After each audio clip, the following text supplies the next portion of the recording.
From the Library of Congress in Washington, D.C.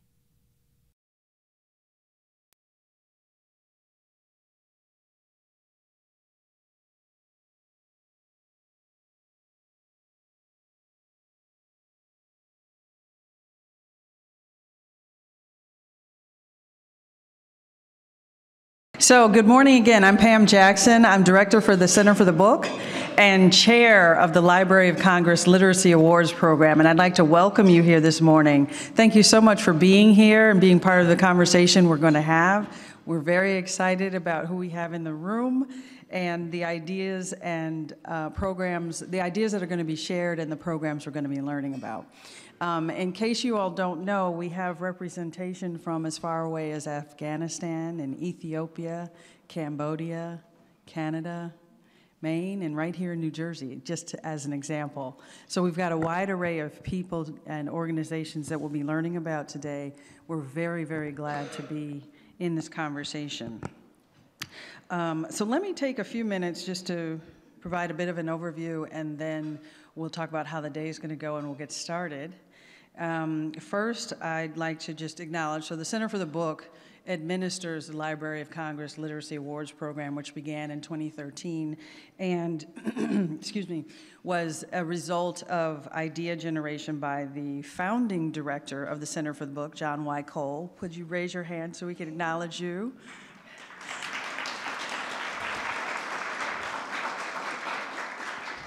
With generous support from David M. Rubenstein of the Carlyle Group. As our program developed over the years, we have now in our fourth year awarded prizes to literacy organizations, and there are two ways. There are award-winning organizations. We have the David M. Rubenstein Prize, the American Prize, and the International Prize. And those awards and the winners will be part of the afternoon program. This morning's program is the Best Practice Honorees. And we're very thrilled to have 14 organizations represented today who will be sharing about their practices, their organizations, the work they're doing to make a difference in the world of literacy, providing literacy, expanding the ability and capacity for others to be literate or deliver literacy to the world. And we're very thankful for this. But in order to accomplish this work, we rely heavily on the work of our advisory board, and I'd like to acknowledge them. We have a table of representatives. If you could stand to be acknowledged. We have some of our board of advisors here with us this morning. Thank you. Yes, and feel free to move.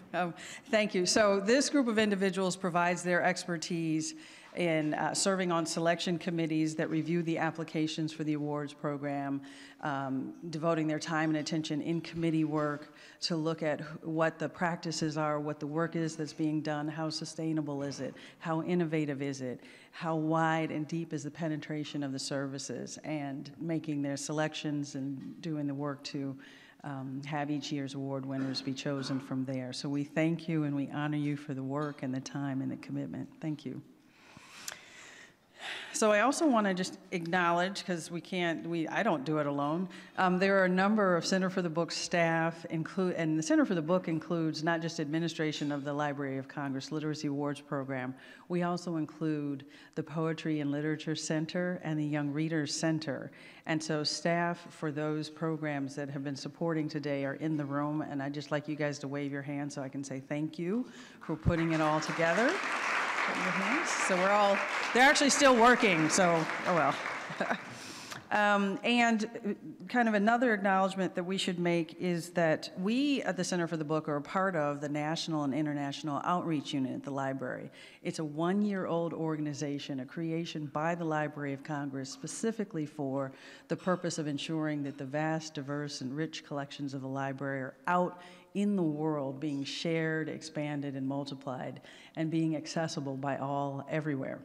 And I have the National Programs Director for the National and International Outreach Center, Eugene Flanagan, with us, and the Director, Jane McAuliffe, of the National and International Outreach. So if you could stand to be acknowledged as well. Eugene's over here, Jane's over here. Thank you. Thank you so much. Thank you so much. So we'll get to the focus, the heart of why we're here, which is to hear not from us, but from you.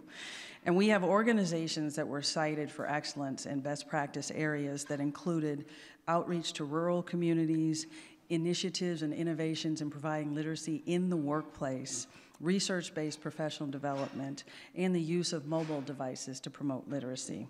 Together, the groups that we honor and celebrate here have helped millions of people worldwide to discover the wonders of literacy and reading, and we'll have the opportunity to learn about each of them in the presentations they'll make here on the stage. We're going to be a little bit rigorous with the time because we have a lot to hear from, and they've been given instructions to be able to share profoundly, deeply, powerfully, and briefly. A little bit more, though, in the back of the room, there's a doorway entrance to LJ 113, and we have some displays and some more information from some of the organizations, and they'll be prepared on the breaks to be there and talking and sharing more about the work that they're doing. So we don't, we actually highly encourage and want to make sure that we emphasize part of the purpose that we're here for today is to learn from each other, but that also means making time to talk to each other off stage, and we'll make sure that there's time for that. How the program will go, so this morning's presentations will be from the honorees, the best practices that we'll learn about. We'll take a break and do some photo ops and stuff like that up here at the stage. Lunch will be in here at noon, but there'll be about a 40-minute break around 11:30, 11:15-ish maybe, for you guys to deal with what you need to deal with and come back at noon for lunch. And then our afternoon program begins at 1 o'clock, and we'll actually have the Librarian of Congress, Dr. Carla Hayden, with us, and our program's benefactor, David M. Rubenstein, to be part of that celebration of the award winners, to learn about those organizations, and also to have a brief panel talk. The afternoon concludes with the opportunity for more networking, either in LJ 113 or here in the room, and or for those of you who are interested and haven't had a chance to do so, we will provide docent-led tours of the Library of Congress, Jefferson Building. So we think that's it's just a magnificent place to be. We're thrilled to share it with you, and we'll provide tours that give you a sense of it. Our 4 p.m. reception is in the Whittle Room, which is one level down, and we'll have staff to guide you, and we'll conclude at 5. And yeah. Get ready. So as we begin our presentations, I want to invite us to listen in a particular way. And you have sheets in your folders.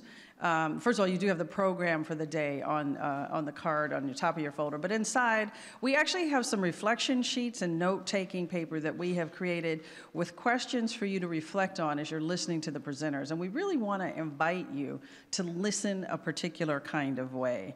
We're interested in you listening for the big ideas, listening for the work that you find most compatible with yours, listening for the work that you've never heard of before, or the ways people are serving others and you've never heard of before. Listen for the best practices you want to adopt. Listen for the best practices you already perform that you want to refine and enhance, and to be in conversation about it. So we have 2 things going on. We have the opportunity for you to have your reflection notes for yourself, and those are meant for you to take with you. But we also have boards up in the back, and there's one here towards the door to LJ 13. Vita's raising her hand, she's near it. And there's another one here to my kind of left here that are probing questions that we'd like you throughout the day to visit the board. There's some Post-it notes and ink pens. Write your notes and leave them for us on the board. And they're questions that we would like to have answered from you that will help stimulate our ideas and thoughts about what were the biggest ideas you heard today? What are you taking away from today? What do you want us to know about what you want to see next from us? So we invite you to be thinking about that as you're learning, listening to and learning from the organizations. So both note-taking at your seats and also visiting the whiteboards when you get a chance. And with that, we'll actually start our presentations. Let me check on my time. Yay. All right, great. So we'll start us off with Krister Carlson from Ethiopia Reads. Krister is the Director of Development for the organization, which is nearly 20 years old. Their mission is to collaborate with communities to build schools, establish libraries, train educators, boost literacy, provide youth and families with the tools to improve their lives in Ethiopia. Please welcome Krister Carlson.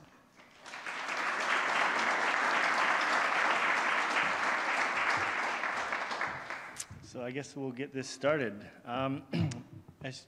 My name is Krister Carlson, and I am the Development Director for Ethiopia Reads, one of the Literacy Award honorees being celebrated today.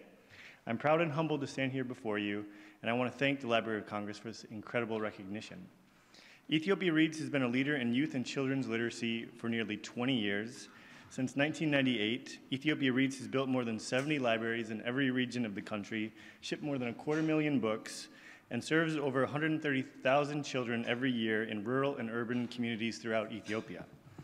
We've built libraries where there were none, and often partnering with schools to build classroom libraries for their students. And where there were no schools, we built those too. However, after building dozens of libraries and schools, we still faced huge challenges promoting literacy in Ethiopia. After years of working closely with local communities, we finally understood instead of building one new library after another, communities simply wanted to improve the quality of reading spaces that already existed. So, over 10 years ago, Ethiopia Reads shifted toward a more efficient, cost-effective program by designing projects that were based on the needs and desires of recipients, by listening to the actual people on the ground, by avoiding top-heavy, donor-driven ideas of development, and instead, by emphasizing the needs and desires of local stakeholders. Ethiopia Reads has been able to successfully promote reading culture throughout Ethiopia, not just for the thousands of young students in the classroom, but for their families and their neighborhoods too. Our program, the Book-Centered Learning Program, provides training and professional development so librarians and educators can gain critical skills and feel supported in the workplace. The Book-Centered Learning Program incorporates 3 elements essential to best practices. First, professional training and mentorship, on-site with regular follow-up. Second, we collect data on-site, which informs the design of our training program. This is an ongoing collaboration between educators and Ethiopia Reads staff members in Addis, with short feedback loops to provide continuous improvement and innovation. Finally, Ethiopia Reads is an institutional advocate for our teachers and librarians, giving them greater voice when working with education bureaus or government offices or local school administrations. The Book-Centered Learning Program has been implemented in 22 schools across 6 regions, including Addis Ababa, as well as southern and eastern Ethiopia as well. This, I suspect, is the main reason Ethiopia Reads is being recognized today. Because of our ability to evolve beyond the brick-and-mortar concept of development, past simply building libraries and opening reading spaces, to embrace a model that delivers services tailored to the needs of the recipients on the ground. There are no shortcuts or gimmicks to addressing youth and children's literacy.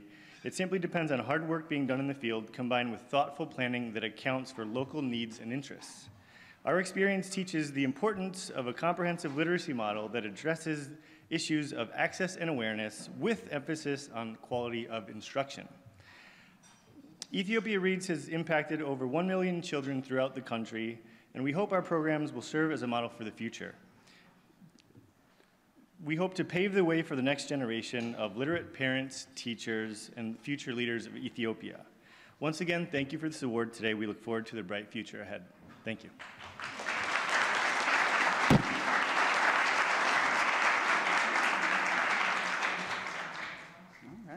Let me just pause and just say there are a couple of people standing in the back. There are chairs that are available down front, so please feel free to join us now. And also, Tanyella Evans, could you raise your hand? Oh, hi, Ricardo needs to see you back there, if you could take a moment. We'll give just a moment to allow people to be seated. Yeah, thank you, welcome. All right, great.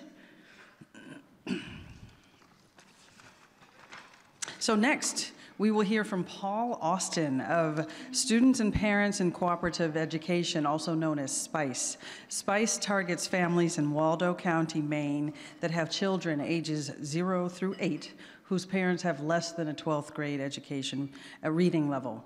Paul is superintendent of schools for Regional School Unit 3, which comprises 11 towns in Maine. Please welcome Paul Austin.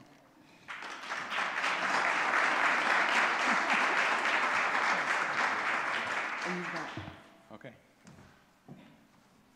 Good morning. If anybody of you who are ever been to Maine, you will realize that you can get there from here. It wouldn't be fitting for me, and I promised my staff that I would not speak in a Down East accent. I really don't have one, and so I'm really sorry for that. I'll do my best with our PowerPoint, and giving 5 minutes, usually takes me 5 minutes to introduce myself, so I'll do my best. A little bit about RSU3. First of all, we're located in western Waldo County, Maine. We serve 1,350 students in grades pre-K through 12. We're comprised of 11 small, very rural towns, encompassing more than 440 square miles of incredibly beautiful farmland and fields and forest. I'll skip through a little bit to save time. In 2015, to give you a little snapshot of our district, 72 to 75% of our students qualified for a free or reduced school lunch.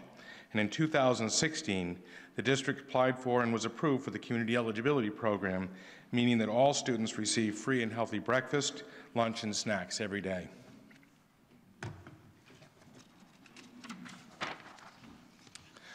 The Students and Parents in Cooperative Education Family Literacy Program was originated through the federal Even Start grant in 2000, and SPICE is now funded by our local district funds, and for the past 10 years through the very generous support of the Barbara Bush Family Literacy Foundation. The SPICE program is based upon the 4-component model of family literacy. Adult literacy, where we support parents in developing the most basic skills in reading, writing, and numeracy, and to speak in English. Our early childhood literacy, we support brain-based, early language development, and pre-reading skills for infants and toddlers. Intergenerational literacy, we offer activities designed to build literacy-focused relationships between parents and children by helping families recognize and capitalize on the opportunities to learn and grow together. And through parent education, we help parents become the head of the literacy-rich household, becoming their children's first and most important teachers. We promote their children's speech, reading, and educational development, and to form partnership with their children's teachers. Our mission is that the staff are actively engaged and support the individual's ability to read, write, and speak in English, compute, and solve problems at levels of proficiency necessary to function on the job, in the family, and in society. Our core values are that parents matter. Parents are the first and most influential teachers in their child's life. Literacy works. Parents who build their own literacy skills increase their children's success in school. Success occurs, and that parental support is critical for their children's success in school, and that strength enhances, that all parents have strengths that can be transferred to children and built upon to increase skill levels. Some exciting outcomes of our program. 68% of the children served by the SPICE program over the years have consistently earned average to above average test scores in school. A student from one of the first SPICE families recently graduated in 2012 as the first generation high school graduate from their family. The SPICE program serves very young parents, including as low as 15 years old, and serves a high number of children ages birth to 3, which is the critical area, obviously, of literacy. And the SPICE program has consistently scored over a 90% proficiency on performance indicators that are required by local, state, and federal authorities, as well as our private foundations that have fiscally supported the program during the past 15 years.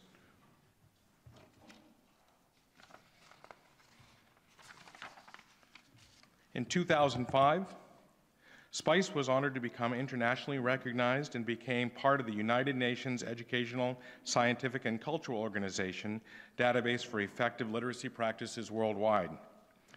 The SPICE Virtual Learning Center, which was created in 2011, won the National 2013 United States Conference on Adult Literacy Award for Program Innovation and Collaboration. In 2016, we're very honored today to be a Best Practice honoree by the Library of Congress Literacy Awards program, supported through the generosity of David M. Rubenstein, CEO and co-founder of the Carlyle Group. I would end today on behalf of the Board of Directors of RSU3, the RSU3 Adult and Community Education Program, and the SPICE staff, parents, and especially our students. We want to thank the Library of Congress for this extraordinary honor.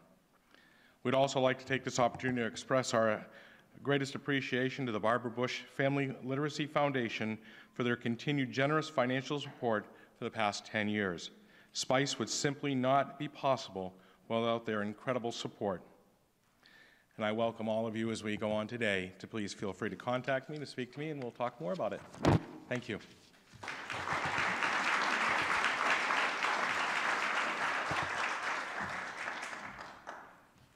Thank you, Paul. So just a note, I neglected to, our presenters have been given instructions for how the day will go, but I neglected to mention that the timekeeper's right here. So keep your eyes on him.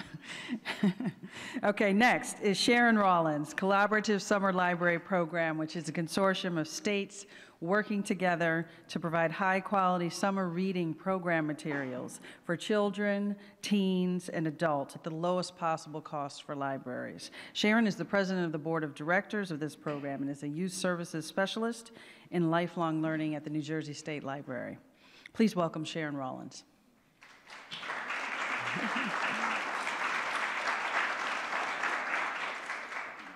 Good morning, everyone. Thank you so much to the Library of Congress for this wonderful honor. We're very, very excited.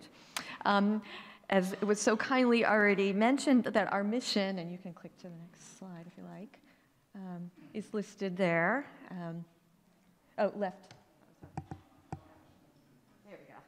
Yes, this is our mission, is to we are a consortium of states, which means we are US-wide, and we are all volunteer librarians or library staff members. So we don't really have a headquarters, although we have an administrative offices in Iowa.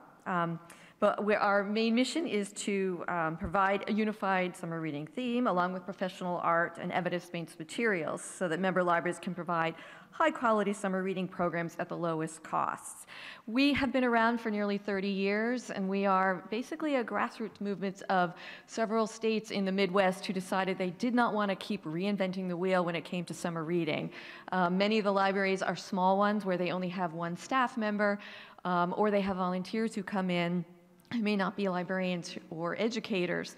So we felt that this would be really helpful to encourage all the public libraries in all the states to get involved in the summer reading program. Because as we all know, summer reading is so important for the students to avoid the summer slide. We provide manuals that target early literacy, children's, teens, and adults. And it has everything from sample reading logs to how to get your town council involved and interested in your summer reading program. We also collaborate with our schools. It's a summer reading program from public libraries, but we know that schools are doing their own program, but we strongly encourage them to partner, not only with schools, but also with other after-school organizations. The theme is selected by the librarians. It's a very democratic process. All 50 states are involved and everybody gets a vote. Not only are the 50 states involved, but also we have American Samoa, Bermuda, the Cayman Islands, Federated States of Micronesia, Guam, and the Marinara Islands. And we recently heard that Australia is interested in joining as well. We also have a national reading spokesperson, a reading champion. For the last 2 years, it was Katie Camilla, and then this year it's going to be Kwame Alexander. And the other thing that probably sets us apart from some of the other organizations is we do have a noted illustrator. The illustrators come to us and say, can we illustrate your artwork? And this coming summer for 2017 is Build a Better World, which incorporates STEM and STEAM and architecture and engineering and blocks and Legos and all that kind of stuff. And David Macaulay, who many of you may know for his wonderful The Way Things Work books that we used when I started off in libraries because the internet didn't even exist at that point. So that was our reference book. He is our illustrator, national illustrator for this year.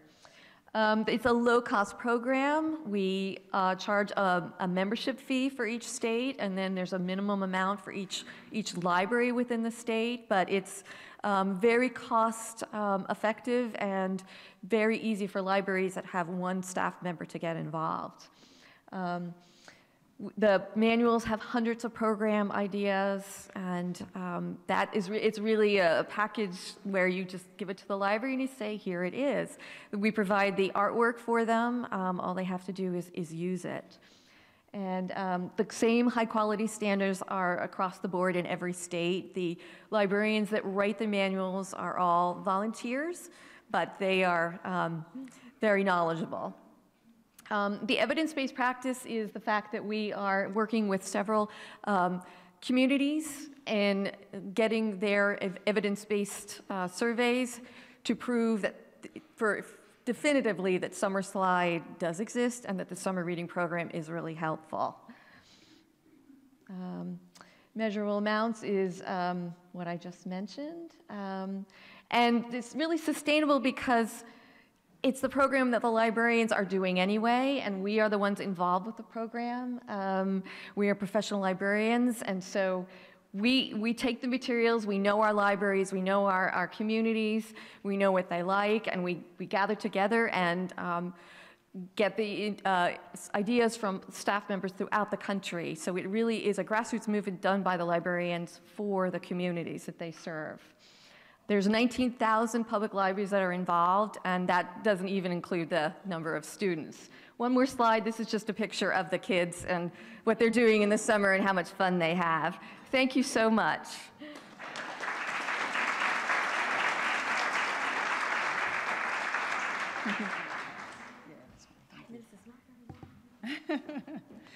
An eternity and also very fast. So our next presenter is Timothy Ireland, and I will have to admit that I'm not yet learned how to pronounce this name very well without botching it, so please forgive me. It's of the Zao Peo School Program in Brazil, which represents a 25-year collaboration between Brazil's federal university and the Construction Workers Trade Union. And it's to support workers' education and to have literacy in the workplace. The programs are actually often offered at the workplace, and in some cases, it's the case that workers live at the workplace. So the program has reached more than thousands of illiterate workers, and Timothy is a professor at the university as a specialist in literacy and education. Please welcome Timothy Ireland.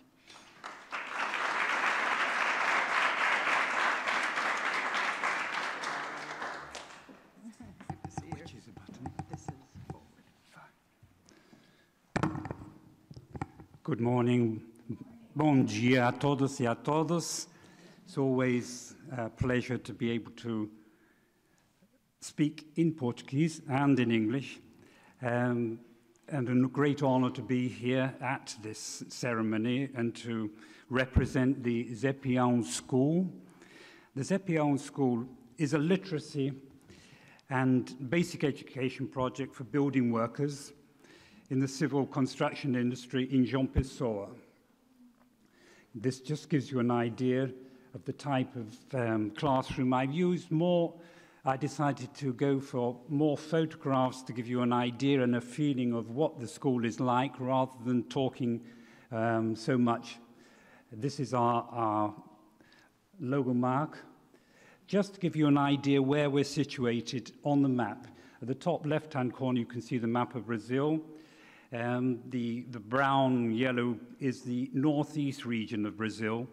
João Pessoa is the capital of the state of Paraíba, which is one of the 9 states which make up the northeast region of Brazil, which is historically one of the most impoverished regions of the country. If you can see Paraíba on one side, we have Rio Grande do Norte, on the other side Pernambuco. Pernambuco is a state where Paulo Freire was born and lived and practiced for many years before being exiled and beginning to go around the world until he returned to São Paulo towards the end of his life.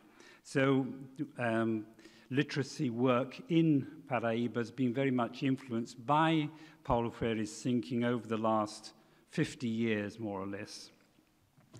The school, the Zépion School, is a partnership between the Federal University, which is a public university, and the Syntricom, the Building Workers Trade Union.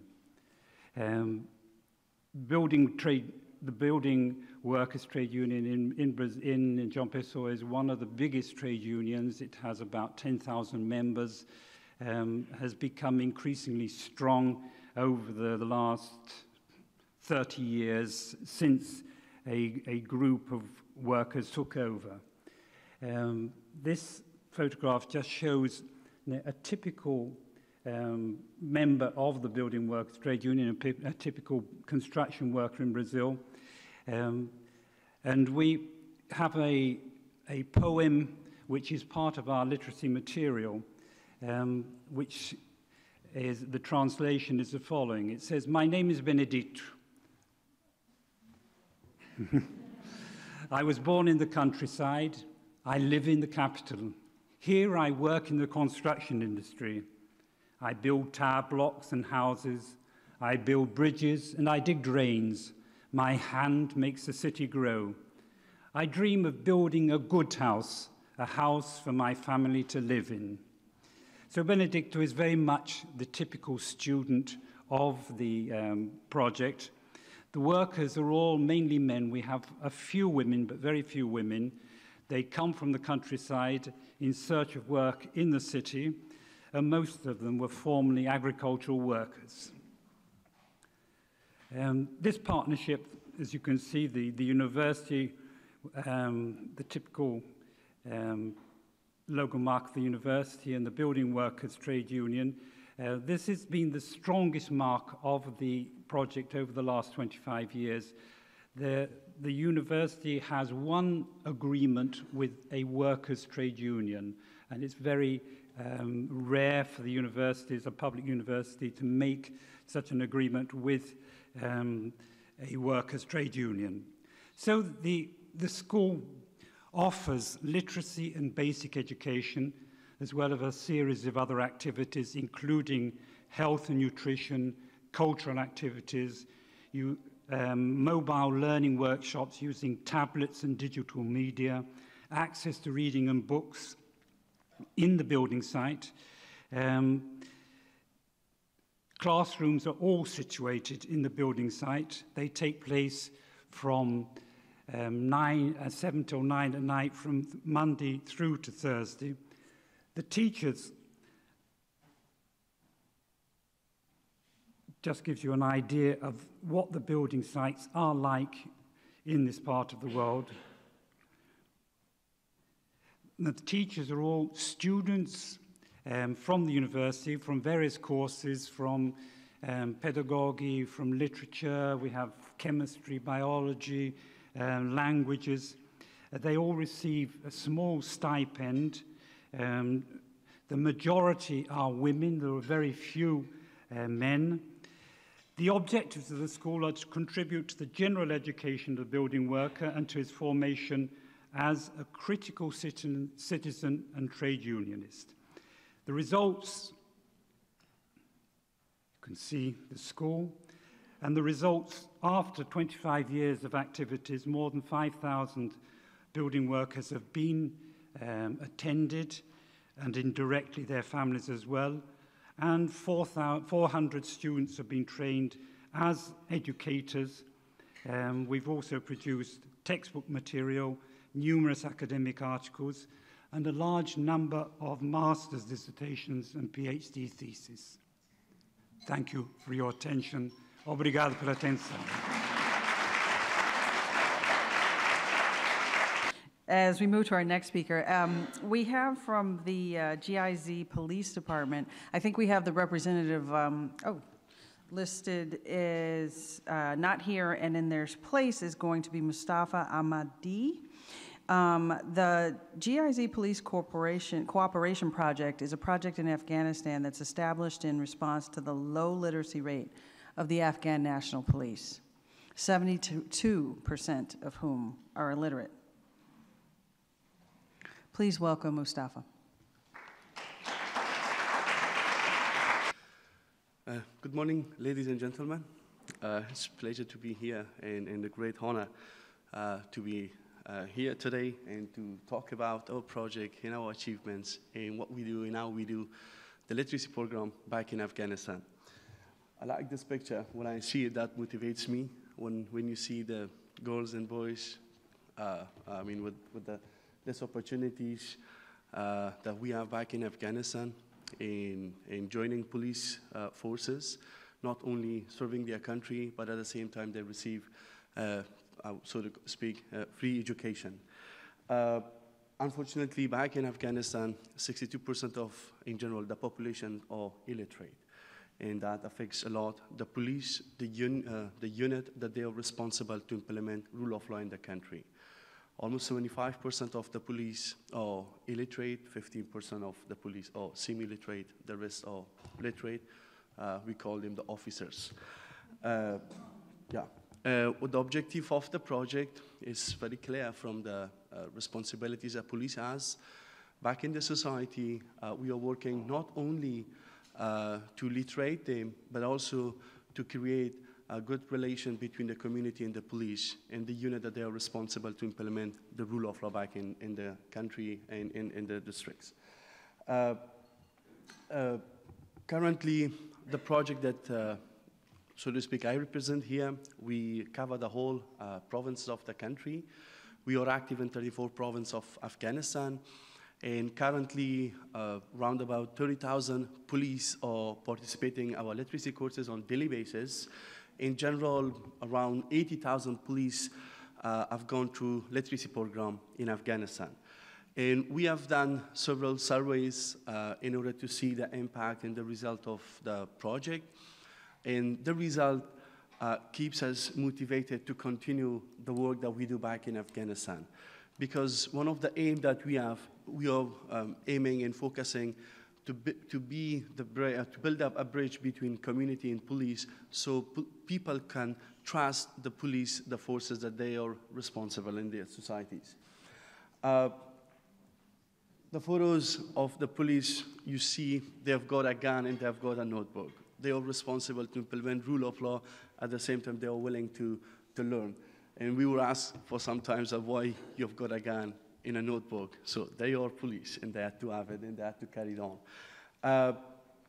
The project is continue in coordination with the Ministry of Education and MOI as partners in order to have them on board because of the sustainability of the project, in order to make the government be responsible in future to run the literacy. Because with the high rate of illiteracy that we have in Afghanistan, it's kind of not that much optimistic that in 5-10 years we would reduce that much that police officers or police that they are going to be recruited, they be able to read and write. When we say read and write, I know the new definition for literacy that we have it now around the world, that is not the one that we have it in Afghanistan. What we mean by literacy is the whole classic, read, write, and mathematics. That's what we do. When we started the project, of course, we used the curriculum of the government, and in addition to that, in order to make able police to know their rules and responsibility as police in the society, we added up some additional topics in our curriculum. The topics that, when I see it, I like it. It's about human rights, it's about gender, it's about the police rules and responsibility, healthcare, environment, so they know who they are and what they do and what is their responsible. Whoops, 1 minute.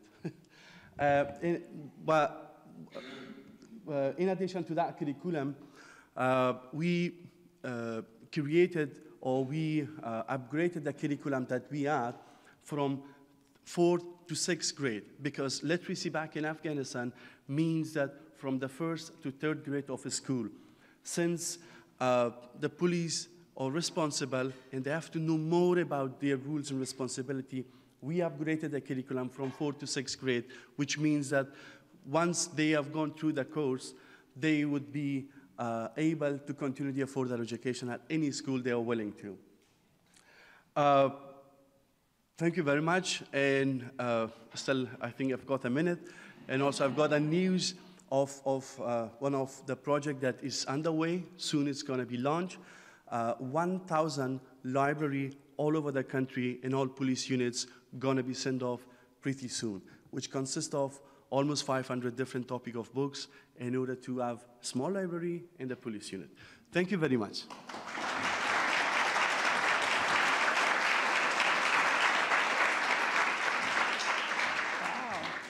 Very exciting. So, thank you. Next, our honoree from Cambodia is Sothik Hok of CPAR. This is a 35-year-old organization based in Cambodia that promotes literacy by creating libraries that can be accessed by underserved population. Their focus is on making books an educational lever, actually transporting them and making them accessible to underserved populations. So please welcome the director of CPAR, Sothik Hok.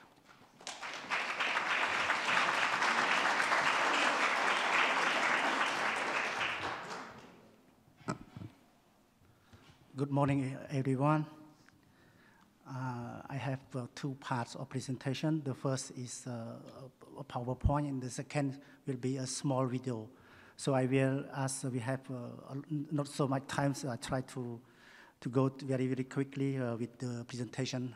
CPAR is working in Cambodia since 25 years. We are, partner with the Ministry of Education. So we start to work first in the school by creating around 300 library in the primary school. And we are working also in the community by creating a lot of library. We have a mobile library. We have the library by backpack for the young volunteers who are traveling from village to village to disseminate the books for the children and for young people and adults also. We have a book publishing program because we are faced with the big problem of books in Cambodia, because after 20 years war and the period with Khmer Rouge, we have a lot of problem with books. We try to develop books in Khmer language. So, and we are working now in community, in prisons, in hospitals, and the last project we are running now, and the main project that allows us to be one of best practices here is a project on a library for the worker in garment factories. A garment factory is very important sector, economic sector of Cambodia, because it represents 80% of exports from Cambodia. So now I would like to invite you to watch a small video about the garment factory.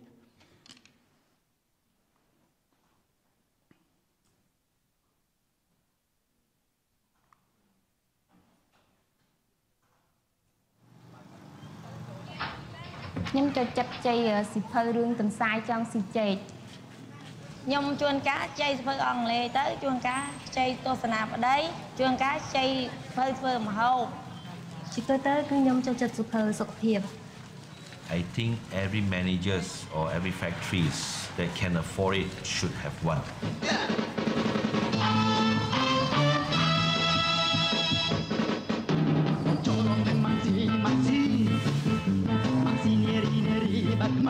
Today I'm very happy because we are changing from mobile library to permanent library, and the staff can get more information by the book, so they can borrow the books to home to read for their children before sleeping. The factory only provides 3 staff that CPAR will help them to learn how to be librarian, and table and space for workers to read, and that's all. Wow. ក្នុងនាមខ្ញុំជាបណ្ឌរៈស្ម័គ្រចិត្តនាងខ្ញុំបានរៀនពីរបៀបរៀបចំសៀវភៅតាមប្រភេទនីមួយៗហើយខ្ញុំបានរៀនពីរបៀបខ្ចីឬសរនៅក្នុងកុំព្យូទ័រ ការបើកបណ្ណាល័យមិនមានការប៉ះពាល់ដល់ចង្វាក់រដ្ឋកម្មគឺយើងបើកចាប់ផ្ដើមពីម៉ោង 10 ដល់ម៉ោង 12 ដោយសារម៉ោងនេះជាម៉ោងសម្រាប់ញ៉ាំបាយរបស់កម្មករ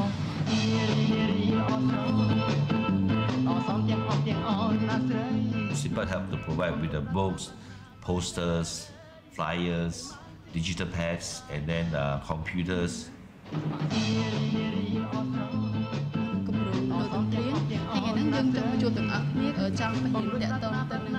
The Library Resource Center helped reduce the vulnerability of the worker by giving them the chance to self-learning, and by knowing more, people tend to be more responsible. They can plan their future.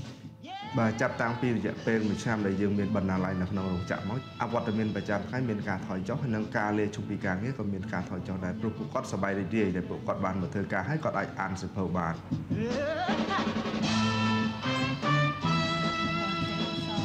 Yeah, so the fact that they read all these books is also very good for the work situation because they will improve their reading skills, which is important for example, reading information that we spread in the factory or for filling out forms. បើកបណ្ណាល័យនៅក្នុងរោងចក្រវាល្អសម្រាប់ពួកខ្ញុំកម្មកររោងចក្រពេលចេញពីធ្វើការដែលយើងធ្វើម្ហូបធ្វើអីហើយយើងអាចបន្ធូរអារម្មណ៍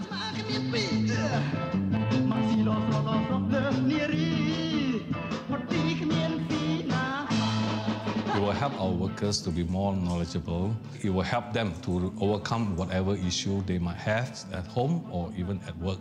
Library is now part of our corporate social responsibility. And by providing this to the workers, it shows to the buyers how we really helping our workers. ខ្ញុំយល់ថាការមកពិភាក្សាជាមួយនឹងជំងឺសុំថ្នាំក៏មានការថយចុះបើប្រៀបធៀបជាមួយនឹងរោងចក្រដទៃ ថ្ងៃនេះខ្ញុំមកដើម្បីជួយផ្សព្វផ្សាយអំពីសារៈប្រយោជន៍នៃការអានប្រហែលជាក្មួយៗទាំងអស់គ្នាដឹងថានៅកន្លែងយើងសម័យខ្ញុំនៅរៀនខ្ញុំរៀនក្នុងវត្តពេលអញ្ចឹងវាអត់មានបណ្ណាល័យស្រាប់ថ្ងៃខ្ញុំអានសៀវភៅបាន20រឿងហើយតែនៅក្នុងប្រហែលទៀតមិនទាន់បានអាននៅស្រីម៉ាំងស៊ីហើយណា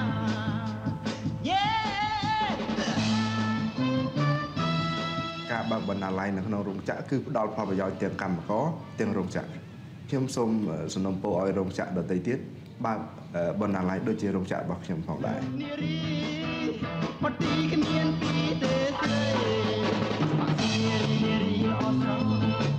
Thank you for your attention.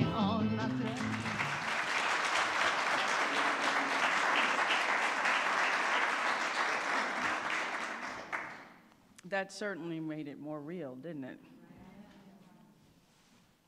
Thank you. Our next honoree is the National Center on Adult Literacy, the International Literacy Institute based in Philadelphia at the University of Pennsylvania, represented by Dan Wagner.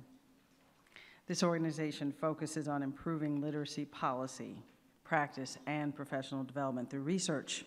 Dan is a professor in the University of Pennsylvania Graduate School of Education and was founding director of the Literacy Research Center at the University of Pennsylvania in 1983.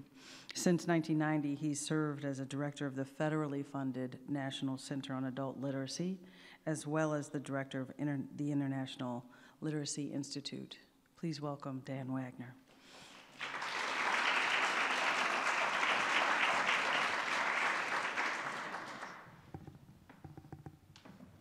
Well, good morning, everybody, and like the others, I'm so pleased to be able to be here at the Library of Congress, one of my favorite institutions in the world. It's really a pleasure, and of course, to be with a group of literacy people comes very close with my other favorite professional association. So, in fact, it's true, 33 years is almost a lifetime, though I did notice, looking through the other biographies, there are a few of you who are roughly in the same gray hair category. It's a long haul to do work in literacy. Let me just start by saying that those two acronyms and logos you see, NCAL and ILI, actually started with a different one, the Literacy Research Center, which was started in 1983. And we did this because it was our sense that there was a tremendous amount of work being done, excellent work, the kind of work we're looking at today, but that the research side had been largely ignored, at least at major universities. So we decided to start, I think in the United States, the first lifespan literacy program from early childhood through adult education. We did receive funding from the Department of Education to create NCAL, the National Center, and then a combination of UNESCO funding and World Bank and others to create the ILI. So just a few highlights here, just because some of you might remember, there was, in the early days of the internet, a platform called Literacy Link that we worked on with KET Television, PBS, and the US Department of Education. There were actually almost 10 literacy policy forums here at the Library of Congress back in the 1990s, something I don't think happens anymore, but with John Cole, who was introduced a little earlier, and his staff. Skipping a bullet, but just to say that we have organized training programs for professionals from nearly 50 countries around the world, both in Philadelphia and elsewhere, and have published a wide variety of material. I didn't put it on here, but if you go to literacy.org, pretty easy website to remember, you'll find many reference materials in applied research and development, both nationally and internationally. Now, I thought since I could do this, and as a researcher, I ought to share with you some of our most recent findings. I'm going to give you a 1-minute summary of what I think is our favorite current project. It's called the Bridges to the Future Initiative. It is currently running in South Africa, has completed about 10 years of work in Andhra Pradesh in India. I'm going to talk mainly about the South Africa side, but just to show you where we're talking about, Andhra Pradesh in southern India, and actually Limpopo province is in the very north part of South Africa. The work in India focused on out-of-school girls and women. The South Africa project focused on kids largely, although we also worked with adults in their adult education program in South Africa. All this work is actually done in partnership with local NGOs and with the government of, in the case of India, Andhra Pradesh, and in the case of South Africa, the National Department of Education and the Provincial Department.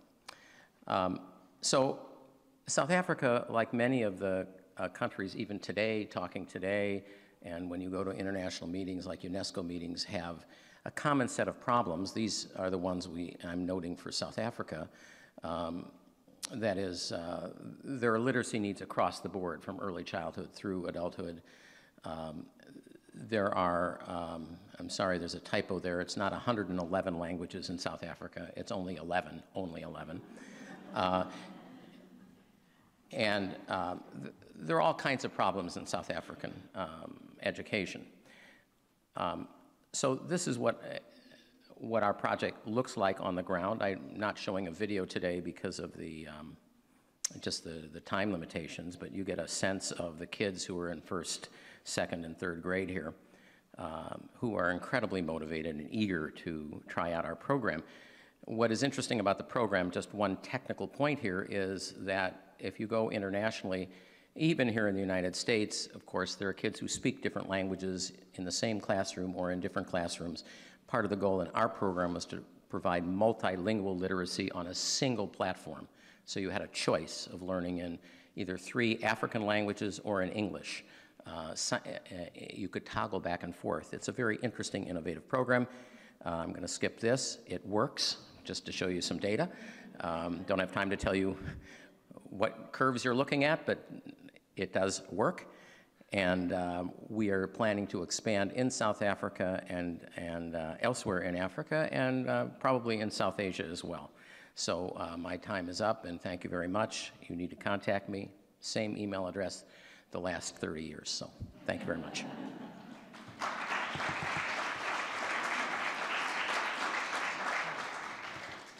Perfect. Thank you, Dan. So we did have the video, and you made reference to bringing a video, and we know that kind of the faces make the experience a little more real for us. What is life like being illiterate? And what kind of world do we get to live in when there's 100% literacy in it? Chew on that. So we're actually going to take a break. So we've budgeted a 15-minute window for us to do a couple of things. And before we get up, let me say this. There are a few board members, the advisory board members that came in that we didn't get to acknowledge at the beginning, and Christie's one. If you could just raise your hand and say hi. And was there somebody else that we didn't get to acknowledge? Okay, great. So welcome. We also want to ask you to remember to take your reflection notes.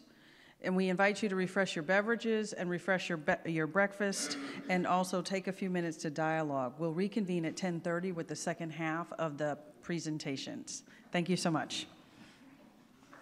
So we will resume again, and we have Diana Coben of the National Center of Literacy and Numeracy for Adults, and she's with her colleague. Yes, I'm sorry. Nicola McCartney. The center supports literacy and numeracy promotion efforts in New Zealand and internationally by providing professional development, training, disseminating research, and engaging with policymakers. Diana has been the director of the center since 2011 and is an emeritus professor at King's College London, where she is a professor of adult numeracy. Welcome.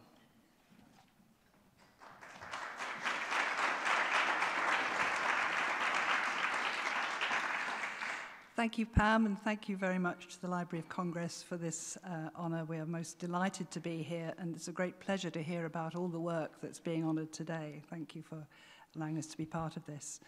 I'm Diana Coben, as Pam has said, and the National Centre is based at the University of Waikato. We're funded primarily by the New Zealand Tertiary Education Commission, and we build capability in adult literacy and numeracy education through research-informed professional development, research and critical engagement with policy and practice at the national and international levels. Our approach is evidence-based, and we're guided by our own and others' research and scholarly literature, by our specialist professional expertise in adult literacy and numeracy education, and our knowledge of the national and international environment for adult literacy and numeracy education, which I think is well represented here today. Without more ado, I'm going to hand over to my colleague, Associate Director Nikki McCartney, and we're going to show you a short video, and then Nikki's going to explain some of what we do, because we think that's more important what we do than who we are. So.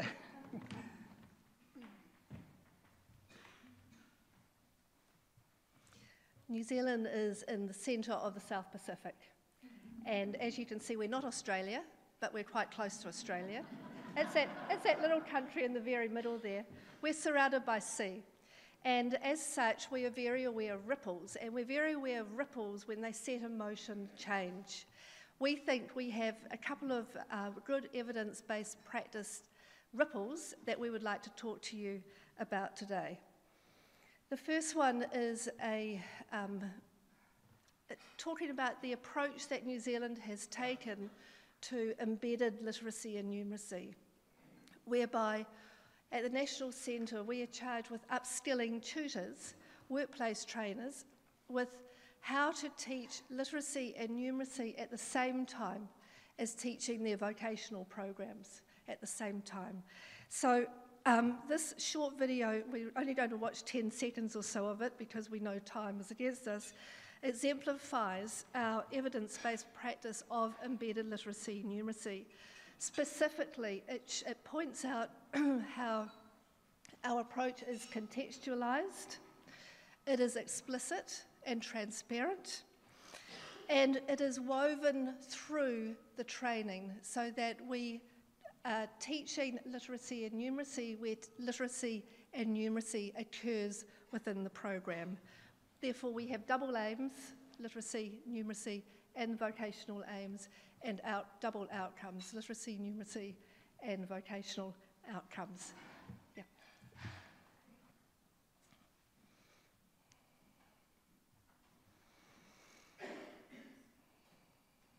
Manufacturing companies like we are have a thing that's called the probable manufacturing value. It's if everything goes right, how much money they can make, say, in a shift. Right, well, have a look here. This is an average probable manufacturing value for an 8-hour shift. Now, all this is to scale, every centimetre on here represents $1,000. Tell us how many $1,000 the company could earn from your hard work in an 8-hour shift. Okay, so 80, you said we got 80,000. Okay, so that's what the company gets, 8-hour shift, your hard work, but doesn't get to keep it all. You've got to pay for your logs. Now, you know, the price of logs goes up and down, as you've no doubt heard. This is about an average log price for the last year. On top of the log. So that just gives you an example of how we approach embedded literacy and numeracy. It's underpinned by a framework called the 3 knowings, and we have these 3 circles: know the demands, know the learners, and know what to do. Supporting that is what we have as learning progressions. So when we're talking about knowing the demands, we have progressions of competencies, we have an assessment tool for knowing the learner, and then we have this wonderful set of resources for knowing what to do for the tutors. And once we know the demands by mapping the demands of the program and by the learning assessment tool, that we can then know what to do. And as an example, we have different steps from 1 to 6. Step 4 here shows what somebody can do for reading, and step 5 here shows what somebody can do for numeracy. The second ripple is to do with a whole organisation approach. We talk about learner literacy, numeracy outcomes, but we can only do that if we have senior management buy-in. And for that, we need to have the 3 levels of the embedded framework, theoretical framework, the learner, the program, and the organisation. The organisation is a self-assessment process with senior management to identify critical actions from processes and systems within the organisation. So from that, we can develop a strategic action plan and then implement the literacy numeracy advisory that's required for that organisation. Diana, do you want to finish off? Just very briefly, as the slide says, we're one of the most active countries in the world with regard to policy development in this area. And the most important thing, with the next slide coming, I hope, is to help New Zealand adults reach their skills potential. And just end with a wonderful Maori saying here, which translates as, what is the greatest thing in the world? It is the people, it is the people, it is the people. Thank you. Thank you.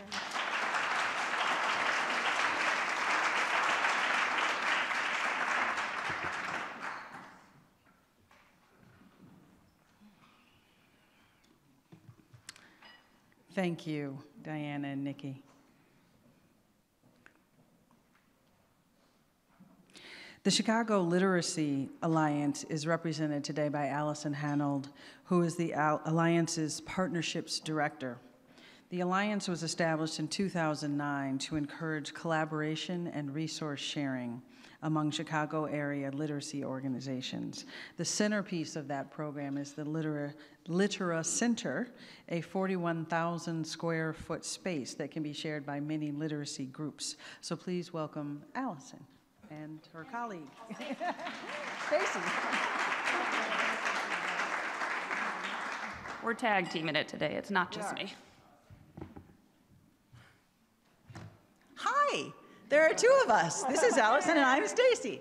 Allison is the Partnerships Director of the Chicago Literacy Alliance. I'm the co-founder. We're going to tell you in 4.5 minutes what we do, why we do, and where we do it. I got my start in literacy 10 years ago when I founded a small organization called Open Books in Chicago. And one of the first schools we worked at was Schiller Elementary, this is Schiller, in a notoriously challenged part of our city. At the height of its powers, Schiller had about 250 students. I was working there for about a year, and then I called a meeting of other literacy organizations that I knew or that my friends knew to talk about how we could work together and make a bigger difference in the city. Imagine my surprise and disappointment to discover that all 19 of our organizations were working at Schiller. We did not know the others were there. Reading scores at Schiller were not only low, they were dropping, because frankly it was oversaturated with resources and we were having a negative effect on the very cause we were trying to accelerate. That was the moment that was the founding of the Chicago Literacy Alliance. We can go farther together and not worry about what's happening in one place because we have a goal to change the whole city. My background before literacy was in high-tech venture-funded startups, and one of the things you get in that community is shared workspace. So I suggested that we should have a shared workspace just for literacy in the city of Chicago, for all of us to get together, know each other, do more work. A modest proposal for 41,000 square feet of shared workspace in the city of Chicago. It took a mere 3 years to get there, but we did open last May. This is our front door of our place with 18 founding members. The slide says 95 now, it's actually 96 as of last night.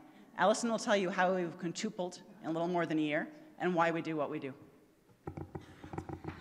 The goals of the Chicago Literacy Alliance are to build community capacity and collaboration for Chicago's literacy organizations. Our members cover missions from early childhood development up to adult literacy, workforce development, et cetera. We do that, by leading programs that address all three of those focus areas. To build capacity, we host unconferences on a bi-monthly basis that focus on sharing best practices in certain administrative areas. We also host workshops where members share new literacy tactics and curriculum with other members. We build community every single way that we possibly can. We do believe that partnerships begin with relationships, and so we have a regular bad poetry contest. We have monthly birthday parties, we have rock band night, and many more. I couldn't possibly actually list all of them right now. And we believe that building capacity and community leads to collaboration, and we also do a number of efforts to incite effective partnerships. That includes matchmaking. We host monthly confabs, which is where we bring members together to share what they're working on and think about how they might partner on a monthly basis. And we host an annual symposium where we talk about what's happening in the literacy field in the city as a whole and how we might be connecting the various efforts to address our literacy problems. Our space is the home for literacy in Chicago. It's where all of these programs take place. Stacy mentioned it is 41,000 square feet. It has 16 conference rooms and program rooms that members can use. It offers office space and cubicles at 70% less than market rate in the city and the neighborhood. It offers co-working space, and there is a used bookstore in the space. It is functional and fun. We believe that work should be fun. We believe that staff with high morale are much more effective in addressing the mission of their organizations.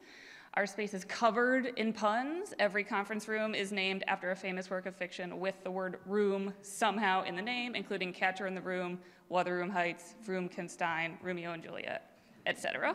We have scooters that everyone can ride around the space. They also have pun names, including Sir Walter Scott and F. Scoot Fitzgerald. And there are just bright colors everywhere. We are evidence of that, as you can see. And essentially, our space is Disney World for word nerds.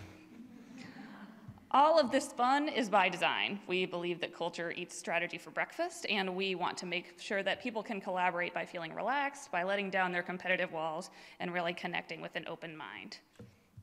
We have some success stories. Illinois does not have a state budget. I don't know if you know that, and that has affected adult literacy programs quite significantly.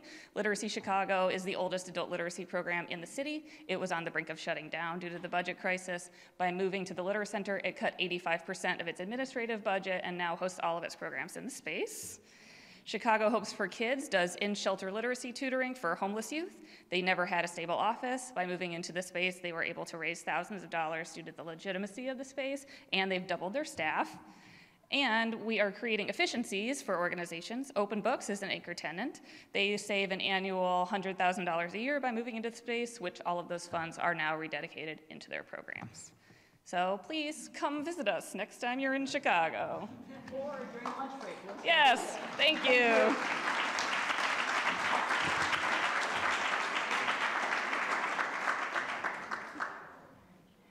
Yeah, so we could use a little more fun.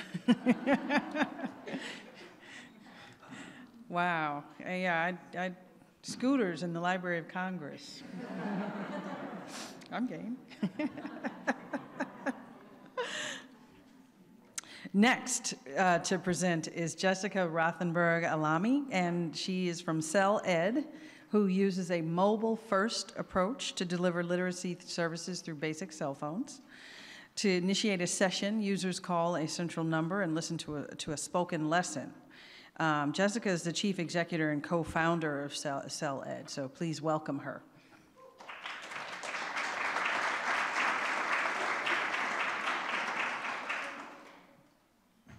Good morning, everyone. It's an absolute honor to be here among literacy luminaries.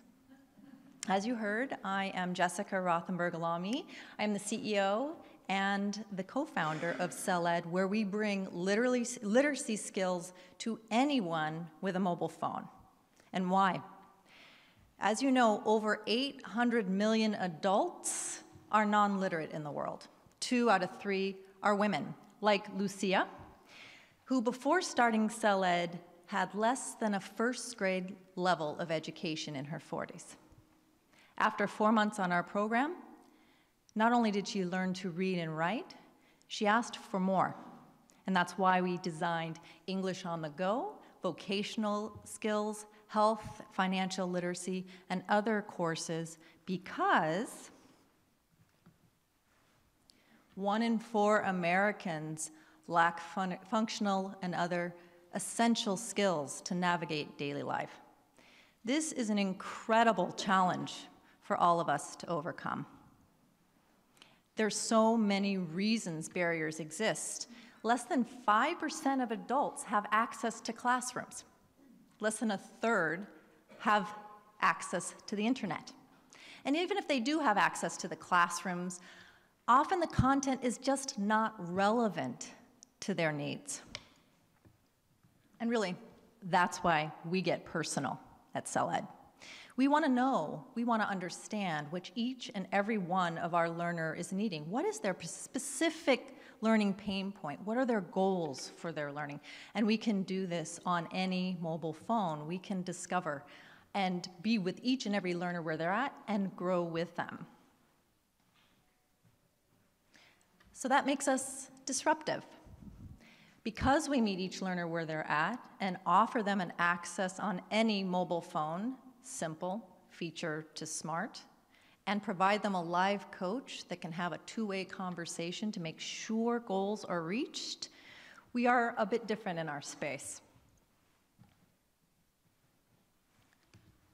We're also disruptive because, and feel we can meet the needs of low literate learners. We are a women and minority-owned tech company. We're also a content design company. And we bring with us a lot of experience, over 20 years in the field of trying to bring relevant, affordable, and accessible technologies in over 50 countries. And we're interdisciplinary. That's what's required. We have too many PhDs on staff. I'm trying to remedy that. We have community practitioners, teachers that we rely on, bilingual educators, native speakers, and we ourselves have to hold to our own ethic. We are all mobile first as well. We're a distributed team across Canada and the United States. And we have done this work in over 50 countries, and we are so honored to be able to do this work across the United States today. We have right now over 20,000 on our system, a little bit more than what we have in our program here for you. And we hope to reach millions more, obviously through our great partnerships, because again, we are just a click, text, or phone call away. Learners appreciate CellEd for a few different reasons, they tell us. One, that it's available anytime. In just 3 minutes or less, they can get a lesson audio that they listen to and do two-way texting and can reach their coach. So they can do this in between on their lunch break when picking up the children. They can also let us know what more they need to learn so that we could tailor their learning. And so in this way, we're told that it's been a godsend. I can now study in the middle of the night when my kids are sleeping. I can now do it when I'm on my bus if I have 2 to 3 rides to get to school.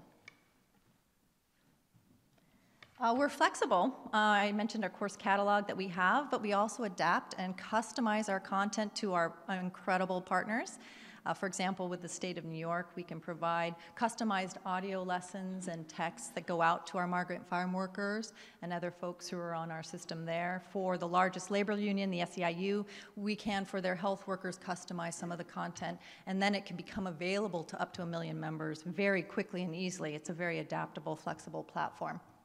And we have a back end, so we can track learner progress in real time, and we do every 30 days a rapid prototyping and iteration model so that we improve our program and service in direct response to learner needs.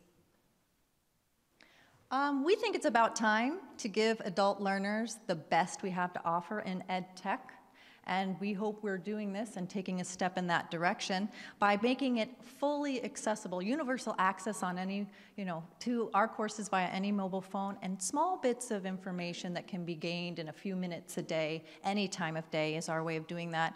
We also make sure you know that small is very effective. People don't have the time to get to a classroom, they don't have an hour. But in a couple of minutes, if you can gain the skill you really need and want, you can make to the next rung of your own education goals. We're learner-directed. We're mobile first, but we're learner-directed. It's most important for us to understand the needs of each and every one of our learners and to respond to them, and our partner networks. We've been very fortunate to have large-scale partnerships from local to global, but most importantly, each of our learners. And with that, I certainly hope you will join us in mobilizing literacy skills for all. Thank you again for the honor and to be among you.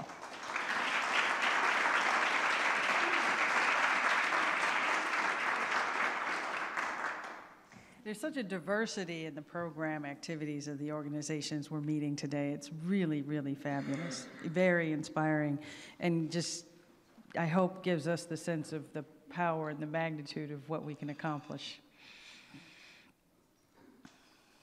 Next up, Library for All is represented today by Tanyella Evans, whose organization provides an online digital library provided to children in developing countries. The platform works well on standard telephones, tablets, and computers, and is designed to be used in low bandwidth areas. Tanyella is the co-founder and CEO. Welcome.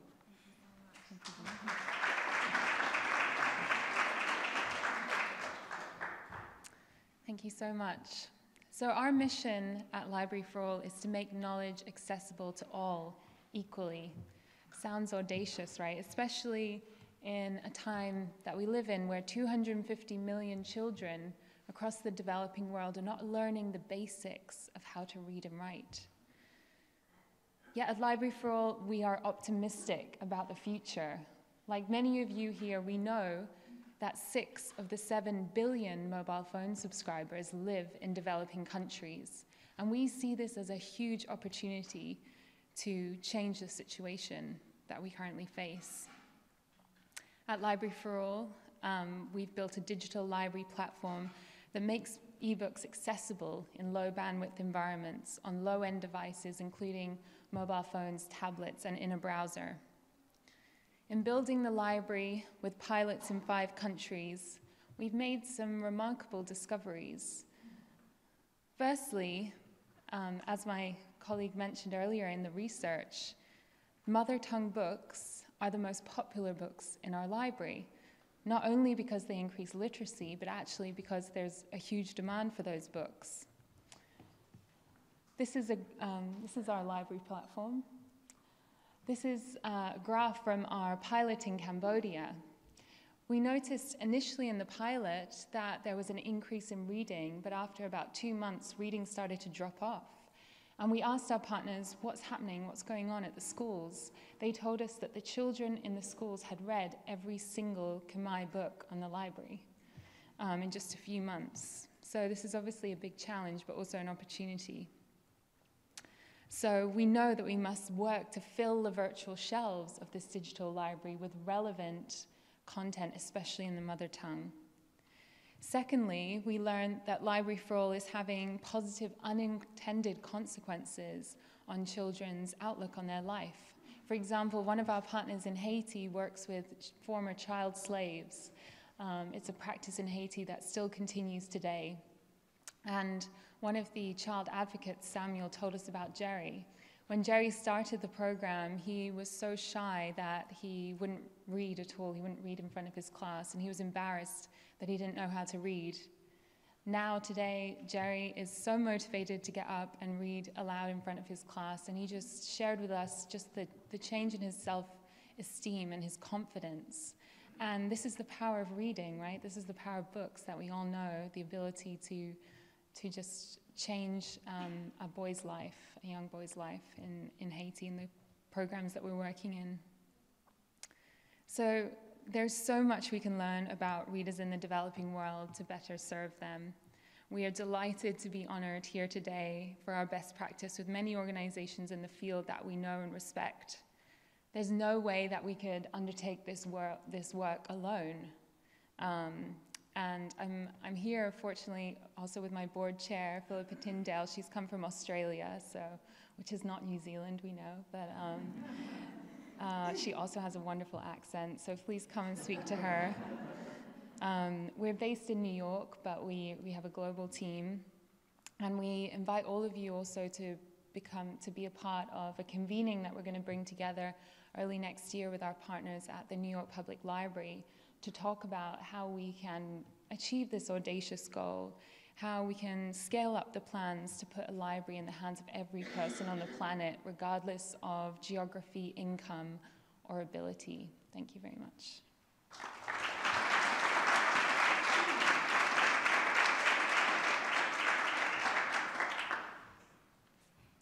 Thank you, Tanya. It's not lost on me that your presentation was on your phone. I'm still in the paper days. Alison Kavanagh is from Rumi Initiative. It's a Canadian organization that provides children with mobile tablets that are preloaded with lessons and books. The books are sold at cost to NGOs and partner organizations worldwide, and Alison is head of operations for Rumi. Please welcome her now.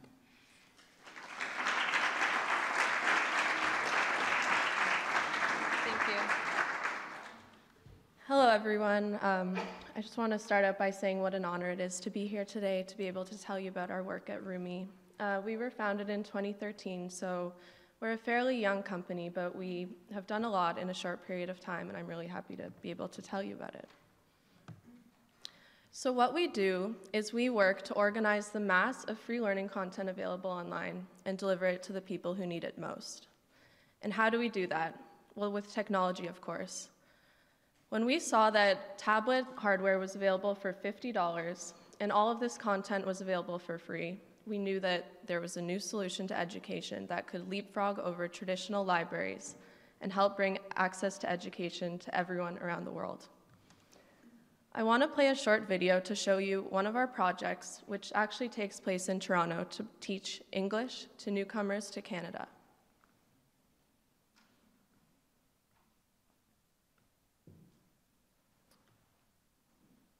Okay, so the video didn't work, but it is available on our Facebook and on our YouTube channel, so if you have a chance to see it, it's really inspiring. So the two economic trends that we base our model off of are free digital learning content and low hardware costs. We're also inspired by one company, Wikipedia. In a short period of time, Wikipedia used technology and the wisdom of the crowd to create something that used to cost thousands of dollars completely for free. So now anyone can go online and access an encyclopedia for free and learn essentially anything that they want to know. And by engaging the crowd to create that, they were able to do it in an astoundingly short period of time. Inspired by Wikipedia, we created a website called the LearnCloud, which is an online platform where we're organizing all topics of learning content into lesson plans so you can go online and find the top-rated content in any subject and actually use it yourself. This is available as an application, and it's also where we find the content to put on our tablets. Best of all, we engage people to help us source content for the tablets. So for all of our projects, we'll list the topics that we're looking for and then engage teams of students at universities, including at George Washington University here in DC, to actually find this content. Then we work with NGOs around the world who are already running programs on the ground to actually make sure that all the content fits their needs, matches their syllabi, and is appropriate for their local context. And by working with existing frameworks and engaging skilled volunteers, we've been able to expand to 20 countries in less than 3 years. And here are some photos from our projects.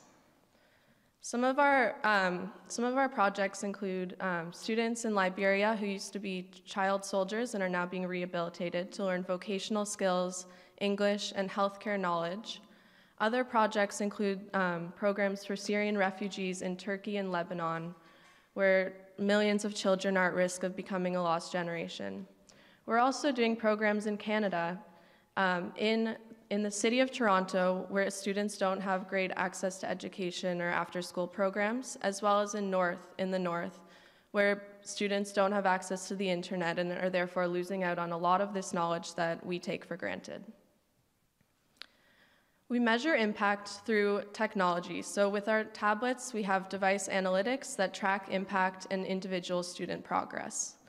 Here's a picture of a child in Guatemala where we're running a literacy program in rural schools for students to learn how to read and write in Spanish. We've heard great feedback from this project, and one of the most exciting features, in my opinion, is that these students are bringing the tablets home to to read with their younger siblings, their parents who are often illiterate, and essentially making reading a part of the family environment. Here's Haya, who's a Syrian refugee living in Turkey. And some of the impact that we've seen in our project with Syrian refugees is that not only are the resources helping improve numeracy and literacy outcomes, but they're also inspiring kids to come out of their shell and socialize more with a positive impact on mental health. They're also letting schools take on more students within their existing capacity, which is extremely necessary with the size of the problem there. And they're also letting students both work and go to school on their own time, so they don't have to choose between supporting their family and pursuing their education. And finally, with the analytics, we can be sure that girls are getting access to the resources as much as their male counterparts. Thank you very much.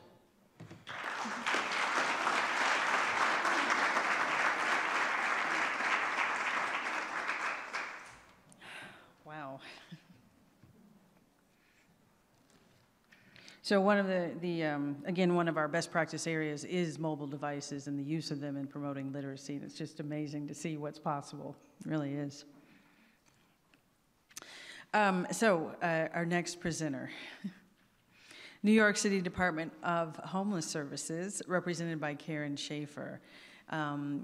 The department has established 30 shelter-based libraries to make reading materials and educational activities available to children and families who live in shelters. And these libraries serve about 4,900 children.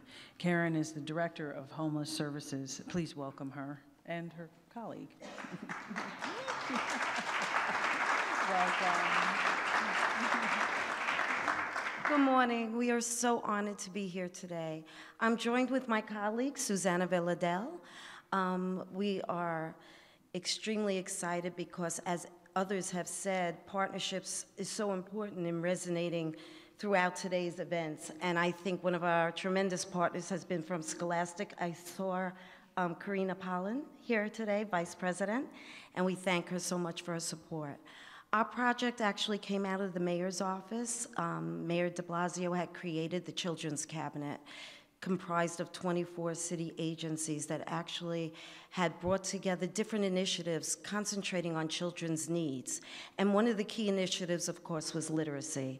And we had launched our library project in 2014, and I'll let Suzanne explain more about it, but it has been a very exciting year. Thank you.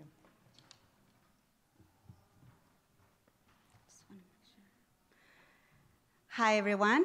My name is Susana Villardel. I'm now the Director of Educational Services at the Department of Homeless Services. So in such an incredible, huge system as New York City, we have 20,000 students living in temporary housing, residing in our shelters.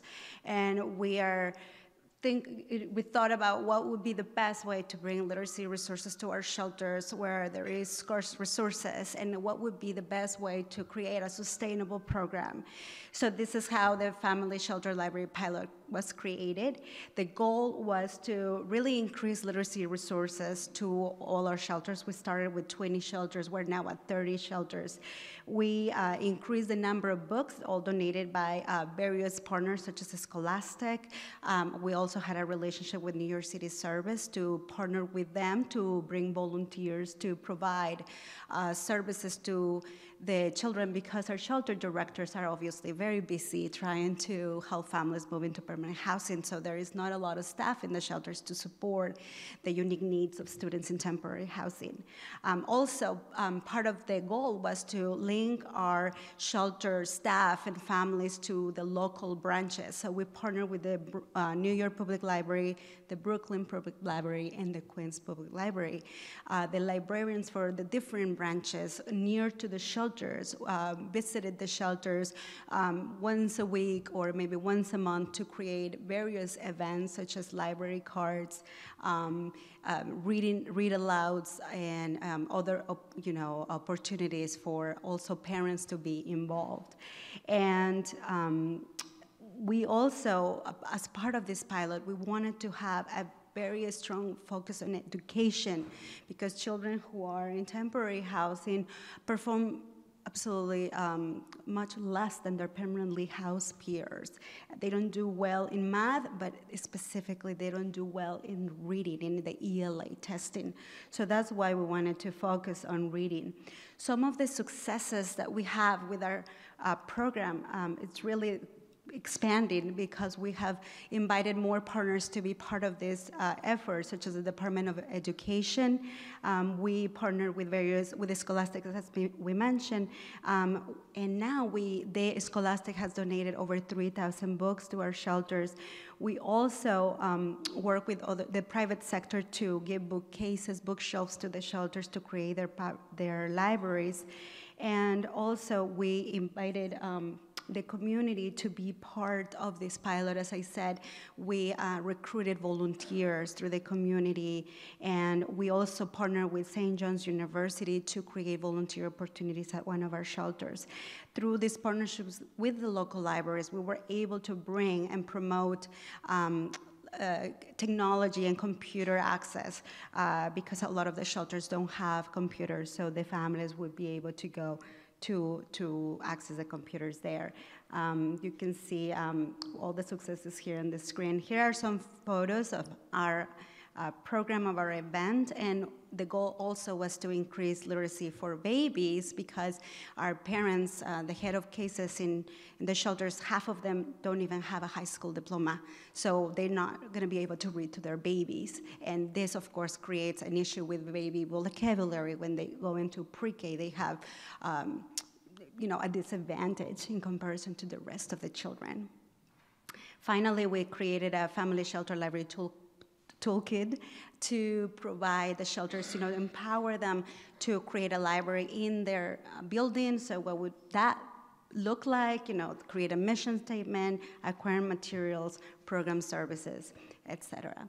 So we're very excited to be here. This is our contact information. We would love to partner with you, and looking forward to meeting all of you for the rest of the day. Thank you so much.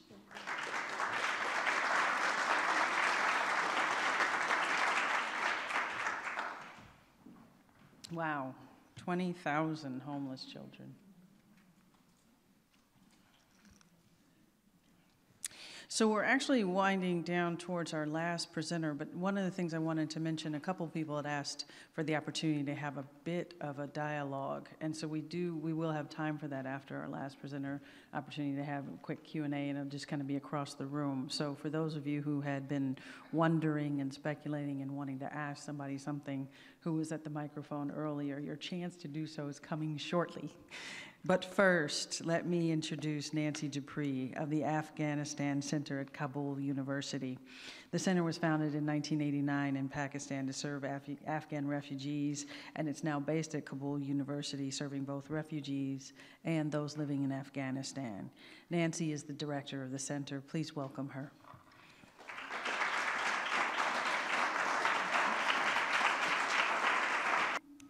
Good morning or good afternoon, everybody.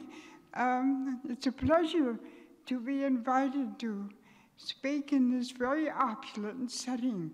I'm very honored and pleased to be with you. My project is a box libraries that are filled with about 200, originally with 200 books, and they go out into the rural areas of Afghanistan. I got this idea when we were working with the refugees in Pakistan, and I noticed that in the schools, the students were receiving lots of history, Arab history, Pakistani history, but no Afghan history. And this worried me because I thought these young people were not developing any sense of belonging to Afghanistan. They didn't know about their culture. They didn't know about their environment. And I thought that when they returned, this would be disastrous because they were also not allowed to farm in the refugee camps. So these were rural people, rural young people going back to the rural areas without knowing how to take care of any kind of farming.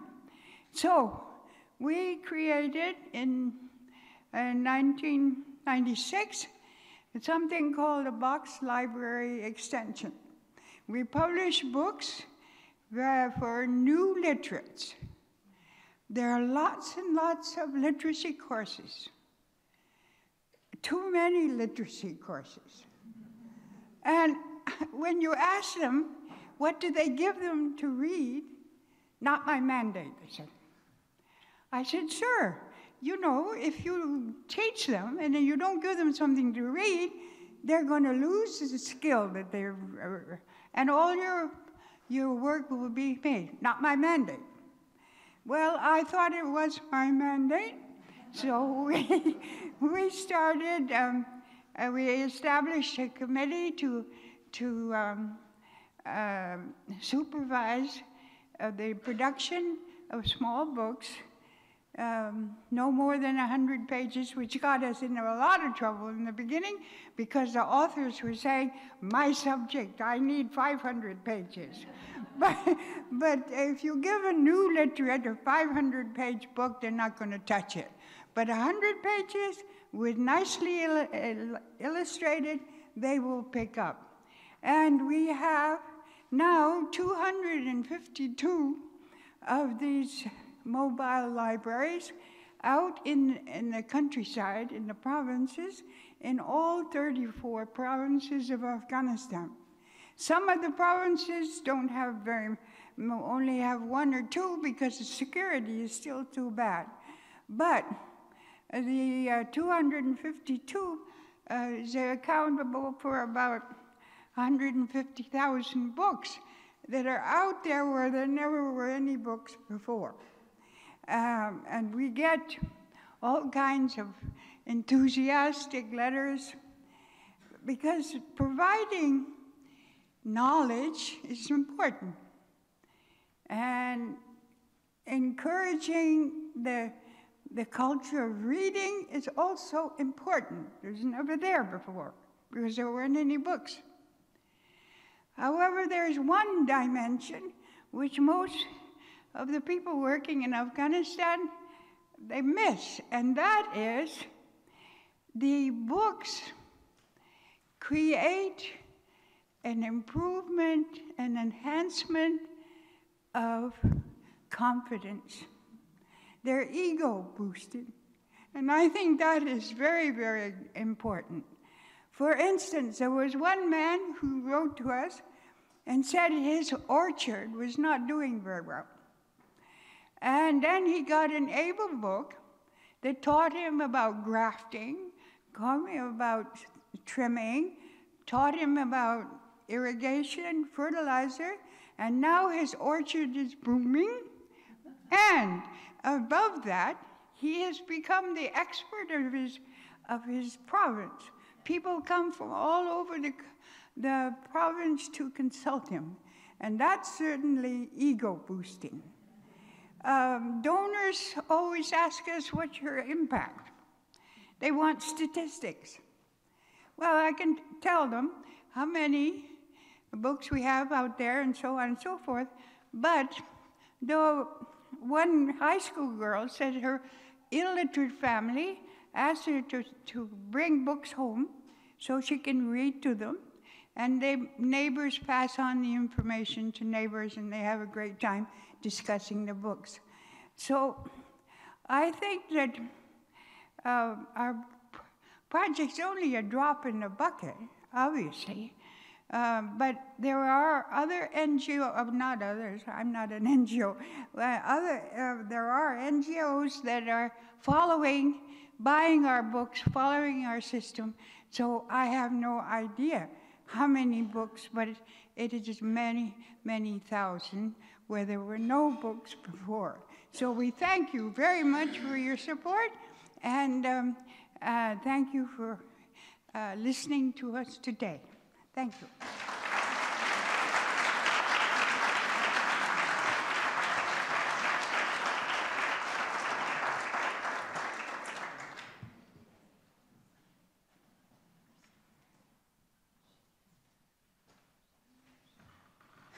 Wow. So she said ego boosting, and what I heard most is empowered. Just what it means for people, young and old, to be empowered, to live lives of choice, because they can read. Wow. Sorry, some of these folks know I cry all the time. This program and this work is so moving and so powerful, and I'm just thrilled to be in this conversation with you. And now it's time to ask questions. So, we have two microphone runners. Anya and Ricardo, come forward. They will, if you have a question, raise your hand. They're going to bring you the mic. And Vita is going to actually bring the mic to the person you'd like to ask the question of. So, who's got a question? Yes, Timothy. So, Timothy, who's your question for? Library for All. So, Vita, if you could come this way and bring the microphone to Tanyella, that'd be great. Is it on? Okay, good. Is yours on? Fine. No, I was very interested. It's been a fascinating morning. The desire to talk with everybody afterwards and to be able to build bridges and to be able to delve into the experiences which have been presented. But I was particularly interested in the question of the digital library. We've been working on a digital library for workers or for people who are with low reading and writing skills. So it is the idea is to have a library which doesn't depend on reading, on having words as classifications. No? So I'd be very interested to know, what, when you talk about your digital library, is it meant for people who already read and write, or for those who don't read and write, and a little more about it so that we can start a conversation. Absolutely. Thank you for the question. It's really interesting that you raised that, because I think that we see ourselves as part of the solution. I didn't touch on this, but we don't give out devices. We don't really implement our own programs, except for in Haiti, where we started and wanted to learn. So we always work in partnership with organizations that are focused on literacy. We work with CPAR in Cambodia. We work through the First Ladies Foundation in Rwanda. She's focused on creating a culture of reading. So I think that the library, we see ourselves kind of almost as a service provider. If you're focused on providing literacy but don't have content in local languages, for example, or even English or French, we have a lot of international languages as well, then Library for All is a resource for you to do your work better. So, for example, in Haiti, we have the largest collection now, digital collection of content in Haitian Creole. We have a large collection in Kinyarwanda. And we see our role as partnering with libraries in country as well as here to digitize content and make that available. Although we don't think that we will ever become a self-learning platform, we do want to start incorporating technology that will enable more self-learning and more support for those with early literacy. So very simply, we could start with audio, right? Audio holds a lot of promise because it can be used in low bandwidth environments. Video is a lot more challenging. So that's one of the first things we've been thinking about, is how we can incorporate audio so that people can listen to the books while they're reading. The other thing, we've been talking to a company that's created software that lays over the book and analyzes the text and then generates questions, comprehension questions at the end of the book. So that's another way that we could support our readers. Again, not replacing librarians or teachers or our community partners, but support readers as they're using the software, using the library to actually gain basic literacy skills. Does that answer some of what you're thinking? Yeah. Thank you. Great. Thank you. Next question. Questions here, and who's your question of? Can you pass this?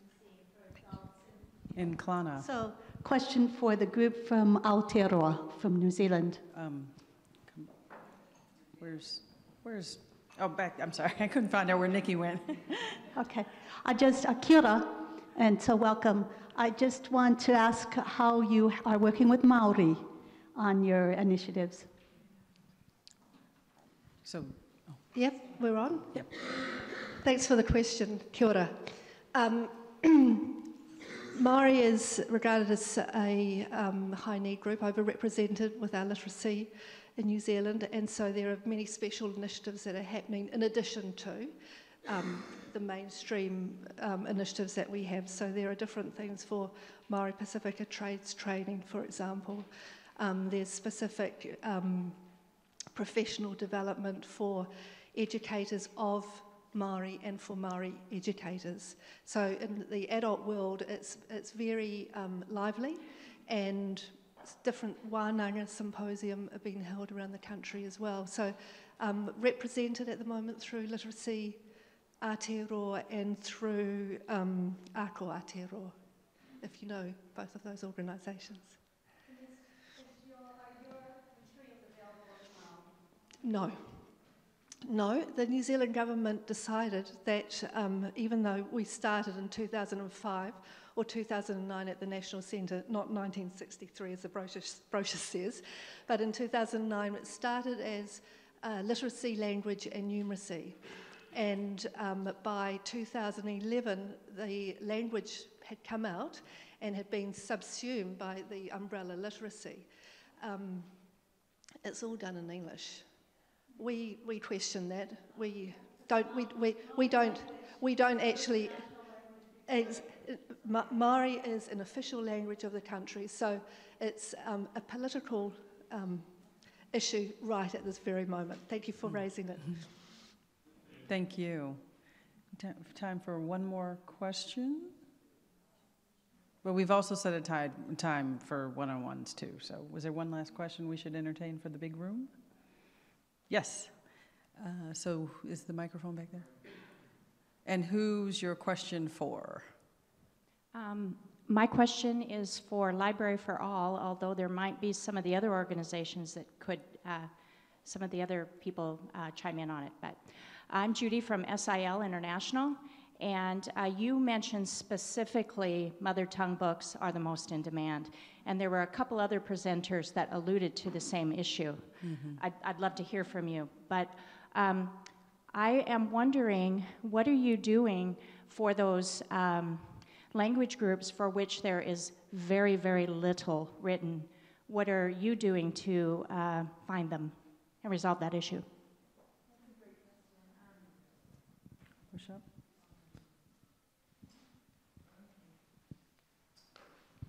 I would shout, but I think I have quite a quiet voice. Okay, and I'm happy to pass this over to any of the other speakers, because a lot of us were talking about mother tongue content. As you know, the recent research from UNESCO shows that if children learn to read in their local language first, they're much more likely to gain literacy in the language of instruction. And this has been a kind of brainwave, really. Things that educators and librarians have known for a long time is now proven in the research. And it's impacting the Sustainable Development Goals. It's impacting USAID's agendas. They look to solve this challenge of 250 million children not learning how to read and write, even after 4 years at school. So you raise a good question. The biggest challenge that we face in our work is the content supply chain. So those students at our program in Cambodia have read through all of the content in Khmer, and it's very challenging for us to get more content. It's the biggest challenge, and I won't say that we've solved it. That's why we're starting to have some of these conversations, bringing all the groups together. Let's have some roundtables about this, because it's not something we can solve alone. We actually pay local publishers a license fee for their content, so we license content. You know, normally that should be the role of the National Library, right, or the Ministry of Education to license content that will be available nationally. So we need to think beyond that model. I have a crazy idea that we could use the power of the community and crowd, as my colleague at RUMI said. What about if we could create a platform that would enable us to crowdsource this content? I was speaking to a colleague at the Department of State yesterday who did something similar for film. So he opened up this platform and invited people from all over the world to submit content for a film festival. He had, since September 1st, he's had 1,400 submissions of short films shot on an iPhone from 90 countries. Now, of course, the challenge there is quality, right? Because we don't believe in putting a lot of content that's not good on the library. We have a very strict QA process with a content advisory board that reviews everything. We only have 3,000 titles on the library for that reason of quality. But is there something that we can do where we can at least generate this supply of content from the diaspora, from individuals living in these countries, and then create a system to edit that content? So we invite all of you to come and talk to us about this. Maybe you want to work with us on that idea or have another idea, because it's a really huge challenge and something that we need to work on. So. All right, great. Thank you. And we have one last, Dan, you want to take the last question, or you're responding? Yeah. Anya's bringing you the microphone now. This will be our last discussion point, and then we'll take a break, and we'll have a couple of housekeeping items. Go ahead. So I really appreciate this last set of comments. It's certainly central to a lot of the discussions that take place at the UN around Sustainable Development Goals and so on. I think that one of the things that came through in every one of the presentations today was how important it was to focus on which target population you're talking about, whether it's kids, or it's adults, or it's in Khmer, or it's in French, or it's in Creole. But I think in the space where we are now, I would say, to my point of view, we have to be even more careful about our target population. So that, especially I say this to my friends who work in the IT sector, which I also do, when you crowdsource, it's greatly dependent on who that crowd is. And that crowd is not necessarily able to know which target populations are the most in need. And it relates a little bit to Timothy's question earlier about, are you teaching literacy, or are you simply providing content, library content? And I think, to my mind, you know, this is a group of people, many of whom care a lot about literacy, and we're still working in the field and investing a lot of time and energy. I think we need to, as a group, make sure we know where our comparative advantage is, but also be careful not to overclaim. That happened, you know, years ago when I started in this field. You know, if you felt like if you were a good person, that was good enough. That anyone, remember the old phrase, each one teach one. Those programs did not work too well, because each one wasn't really able to teach the other one, because there's a lot missing. We are very limited in our own skills, and even crowds are limited in their skills. So just a point saying, there is a lot of really great work to be done. And so I'm impressed by all these different initiatives. I'm just asking for us to be even more careful as we move forward about which groups we think can benefit from which approaches that we're able to deliver. That's sage advice. Thank you. And it's perfect for a post-it on my whiteboard in the back. So make sure you guys contribute your ideas there. So let me say thank you. I think that it is our goal, it is our mission here at the Library of Congress with the Literacy Awards program to know who's out there, what are they doing, and who they're serving. and then to make sure that they know each other. Some of you already do, some of you are making new friends today. It's clear that there are comparative advantages that you all have, that you are developing. They're profound and very significant and remarkable, and we're very glad to be able to know more about you, to have you be with us and to share amongst this community. I would like to take this moment to do a couple of housekeeping things. So we are going to break. Lunch will be available at noon, and so the setup for that is going to start. We do have certificates to give to our best practice honorees, so we'd like to do that now and take advantage of the time for a quick photo op. For those of you who need to take a break or whatever, you can feel free to do that while we actually ask the honorees to stay for their certificates, and reconvene here at noon. We do want to make sure you remember to do a couple things, though. Write your reflection notes.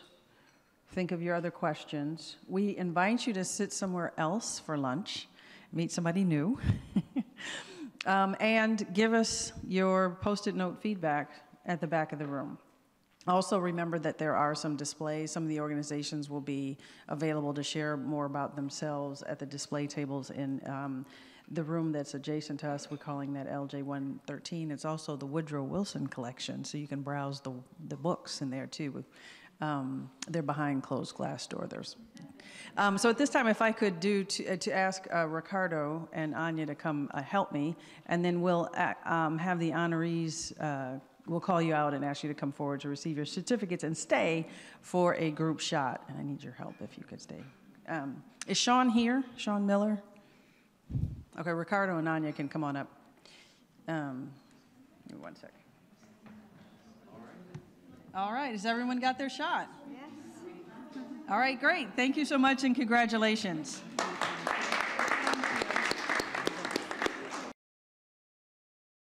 So thank you so much for really what's been a fabulous conversation thus far and a really great day. We've been joined by some new guests this afternoon for the second half of our program.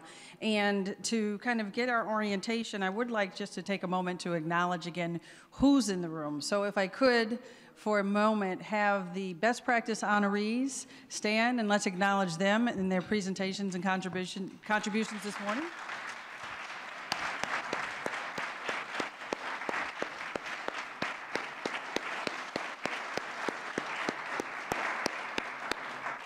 Thank you so much. And we have our Board of Advisors, the Literacy Awards Program, and the honorees that were, the organizations that were selected were done so with selection committees that spent an enormous amount of time and dedication. So I'd like to acknowledge you all and have you stand.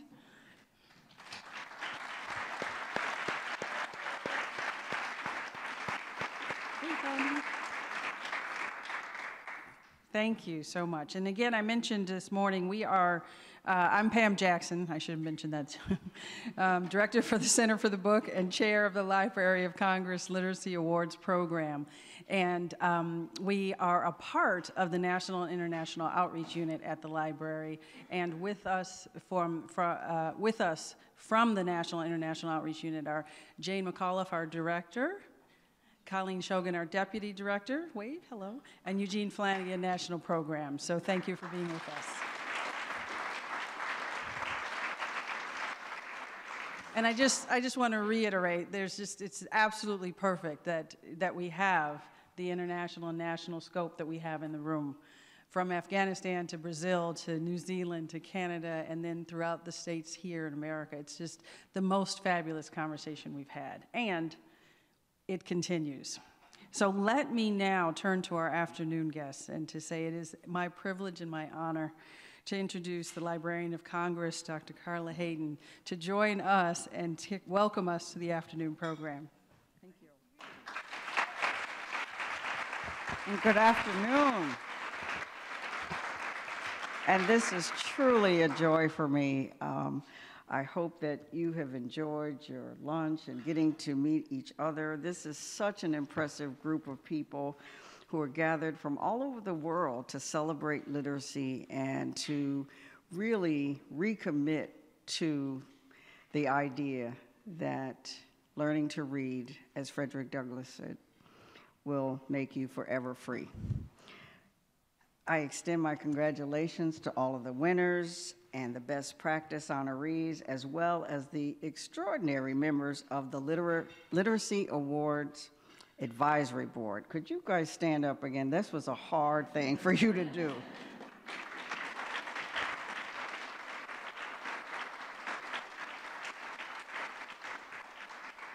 Thank you. And of course, we can't thank David Rubenstein enough for his generosity in creating these awards and supporting it for the past 4 years. He is a true believer in the power of the word. He has not only created this program, but has also been the primary supporter of the National Book Festival, which was successfully held for the 16th time this month, with more than 120 authors and over 100,000 attendees in one day. Thank you.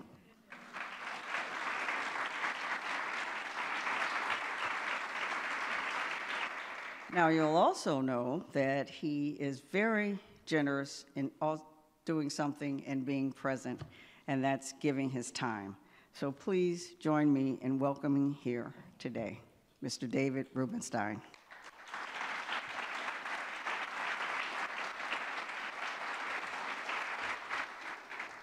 Carla, thank you very much, and welcome everybody. It's my pleasure to be here. As some of you probably know, I grew up in Baltimore, and in Baltimore, the public library is called the Enoch Pratt Free Library, named after Enoch Pratt. And it was that library that I got my first library card in, when I was, I think, in the 5 or 6 years old. They had a system there, maybe you're familiar with it, where you can go to a library, you get a library card, I think when you're 5 or 6, but in the system they had in Baltimore then, you could only take out, I think it was 12 books a week. So I would go and take my 12 books, and I would read them the first day, but I have to wait till the next week before I could go back and get more books. So it was a cumbersome process, but it worked out, and because of that, I was able to, learn the importance of reading, and I appreciated it.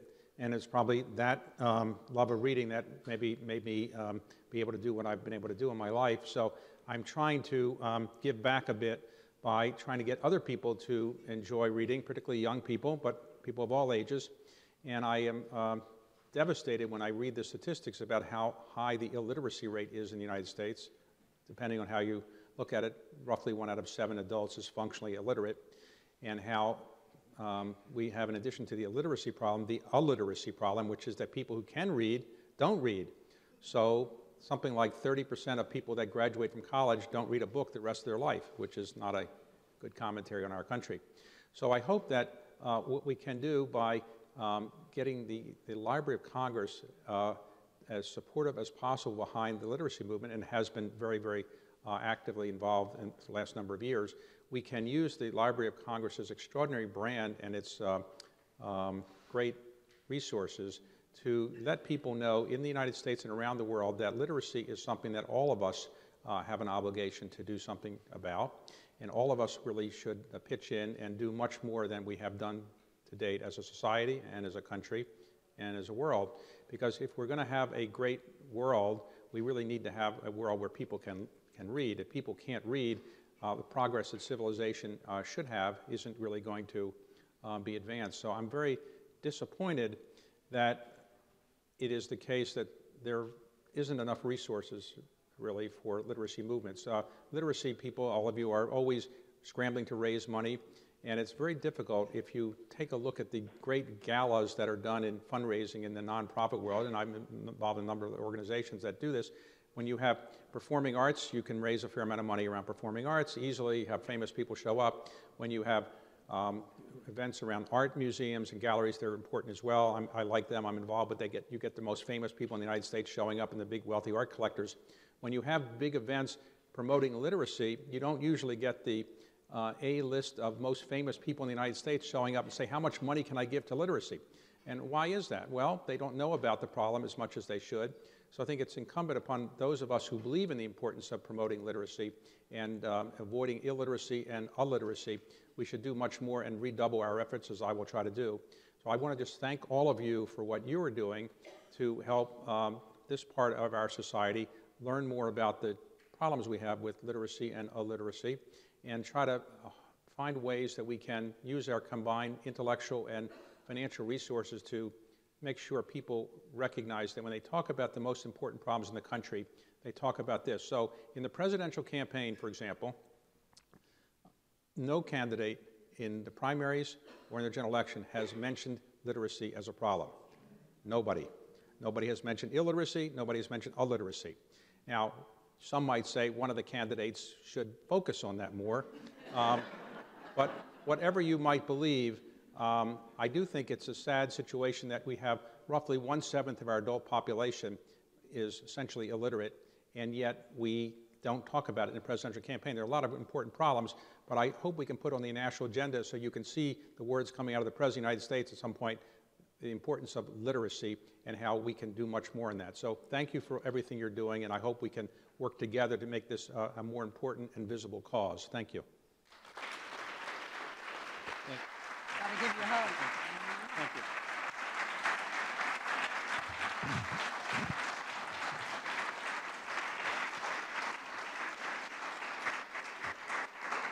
Wow. Thank you, Mr. Rubenstein. We all needed to hear that. And now we will hear from the 3 recipients of the Library of Congress Literacy Awards, starting with the winner of the American Prize, Parent-Child Home Program, represented by Sarah Walter. Now, you may know that the Parent-Child Program has more than 50 years of success in educating parents to develop school readiness in children with disadvantages. Their work has been replicated in 400 high-need communities in 14 states and in Chile, Canada, Ireland, and Bermuda. Congratulations.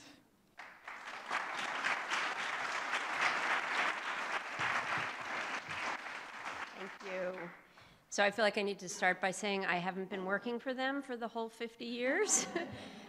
But I actually had the privilege of taking over from the founder and creator of the model 19 years ago. So I have been there to watch the program grow. And I think before I tell you a little bit about the program, I do want to start by saying one of the things I think is most important about literacy, and I want to echo what the librarian and Mr. Rubenstein said, is that it opens so many other doors for families. So people talk about Parent-Child Home Program as an early literacy program, but really it's an early math program.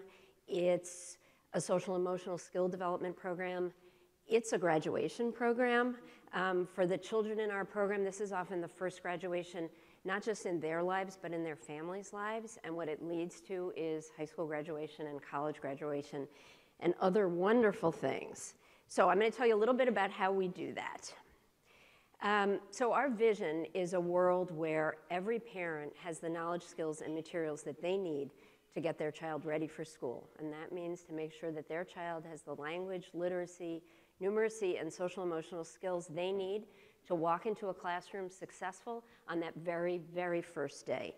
Because we know that that's when we can have the most impact. And we know that children who don't get those tools before they enter school are going to have a harder and harder time catching up the later that we're able to bring any of those services to them and their families.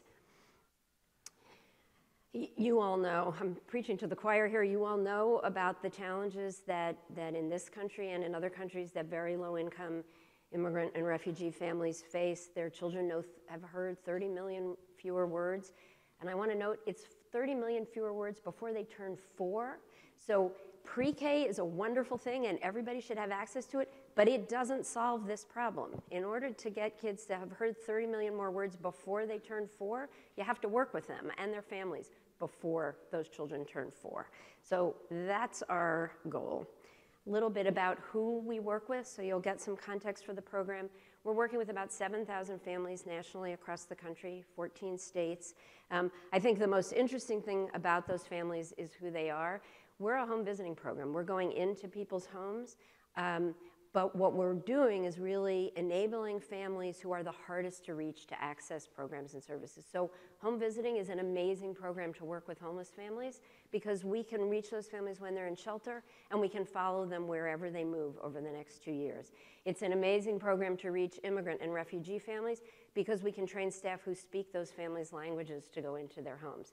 And we can talk later about finding the materials in their languages to bring to them because I thought that was a great discussion this morning. As you can see, 80% of the families we work with are living on incomes of $25,000 or less. Think about what that means in this country. It means really they're struggling to make ends meet and they're not able to buy the kinds of books and educational toys that a middle-class child in this country sees every day, that children who are in really quality preschools and early and childcare see every day. That's why we bring these materials into the homes and they're gifts to the families. One of the changes in our program over 50 years is that now 63% of our participating families, the parents were born outside of the United States. We are doing the program every year in, on average, 32 different languages around the country. The languages in our database are over 50 of the languages we've served families in the last 19 years. So the model is, the guts of the model, 2 visits a week of a half hour. Half hour is the attention span, or even more than the attention span of a 2 or 3-year-old, and that's why the home visits are pegged at that. Also, the families that we're visiting have a lot of demands on them, a lot of challenges, and so helping parents see that reading, talking, and playing with your child can happen in very small doses across the day, the week, the months, the years, and make huge differences for your child is a really important message. They get 2 home visits a week. That 2 cycles over 2 years, the 2-year-old year and the 3-year-old year, it totals 92 home visits over the program. That's a lot of contact with families. So we really see and can document the change that we're making. The families get the gifts of books and toys, which are a critical piece of the program. We leave them with them, as opposed to other programs which may bring materials in but then take them. It doesn't do the family any good if that book doesn't stay in your home and become an integral part of your daily life. I think the other really important fact before I show you some voices or show you some families from the program is that 25% of our home visitors across the country are parents who went through the program as parents and are then trained and hired to be the home visiting staff at our sites. That's how we serve families speaking 32 different languages. It also is the other wonderful part of the program, which is that it has a workforce development piece for communities. And the deeper we get in communities, the more former parents we're able to hire, and the more the program can grow and reach more families. This is sort of the circle of the things that we do in the program. I think the most important things are this cultural and linguistic match, and the fact that the home visitors are not only bringing these literacy tools in and modeling for parents how to read, talk, and play with their children, they're connecting these families to other services in their communities. Our goal is to reach families who are not connected to other services, and so the goal of the home visitors' work is not only to model literacy, but to make sure that the family has a medical home, that if they just got an eviction notice, we've connected them with someone who's going to help them with that they have heat, that they have appropriate clothing for the weather, all of the kinds of challenges that the families we're working with experience. And here are some voices of parents in the program.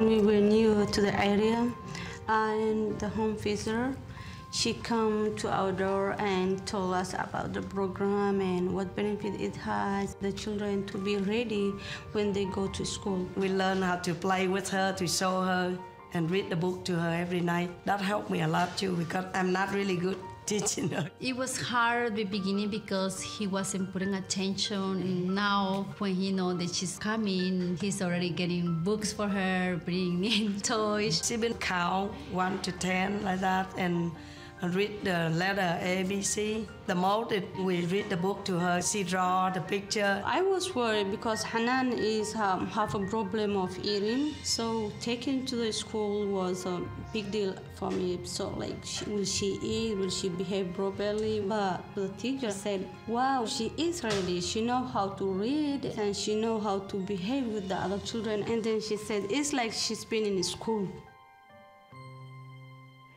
So somebody was talking earlier today about empowering parents.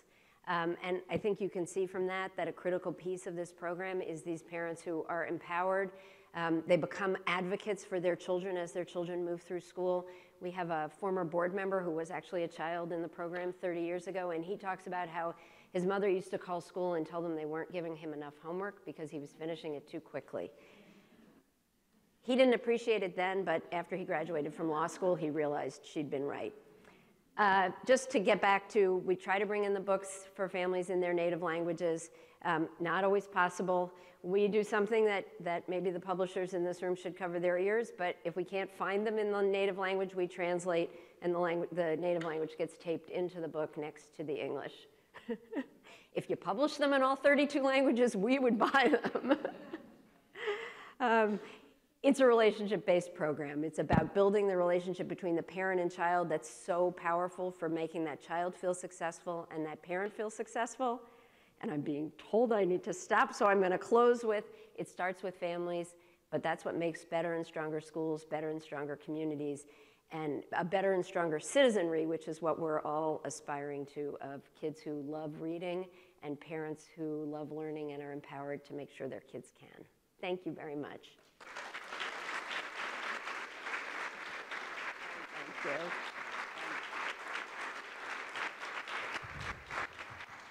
Thank you, Sarah. And next, we have the award winner of the International Prize, Libraries Without Borders, represented by Alistair Chang. Libraries Without Borders supports communities in more than 20 nations in a variety of ways, including their signature program, the Ideas Box, which is an amazing portable classroom, media center, and library that can be assembled in 20 minutes. And I've seen it. They are an innovative organization using libraries and related technologies to bridge gaps in social, economic, and political environments. Congratulations. Come on up. There he is. All right.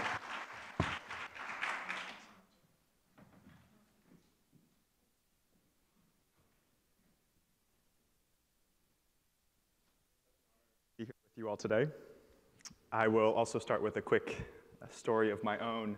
My parents immigrated to the US and worked in restaurants, and for me, the library was the bridge between the Chinese home that I had and the American English-speaking world outside. And for me, the library has been so important in shifting my life to be the first person in my family to go to college and be able to choose what kind of life I wanted to live. I'm here today to tell you about Libraries Without Borders, and specifically about the Ideas Box, which was earlier mentioned. And the story begins in 2010, when I joined the organization, and we were working in Haiti at the time.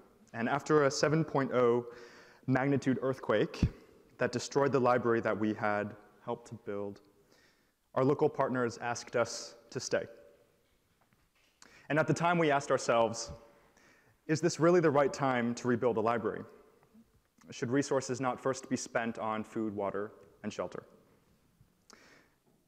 At the insistence of the University of Haiti, we went and we worked. And it was in this project that we learned an important lesson that shaped the story of our organization's future. Informational tools and spaces are critical for disaster relief efforts and should not be relegated for many years later. In humanitarian contexts, we often focus on basic needs: food, water, shelter. But what we saw on the ground was that people need more than that in order to build their futures. Our library in Haiti became a hub for community leaders, engineers, and aid workers to reference reliable information and to develop collaborations. Today, Libraries Without Borders has expanded upon what we learned in Haiti to leverage informational tools for disaster relief, peace building, entrepreneurship, and economic development. And at the foundation of all that is literacy programming. Recognizing our work with internally displaced persons in Haiti, we received requests from partners from UNHCR in the African Great Lakes first, and that's where we started to continue the story of the Ideas Box. And so, does anyone here know what the average length of stay for a refugee in a camp is today? Shout out some numbers. Oh. There's supposed to be a question mark. Ruin the surprise.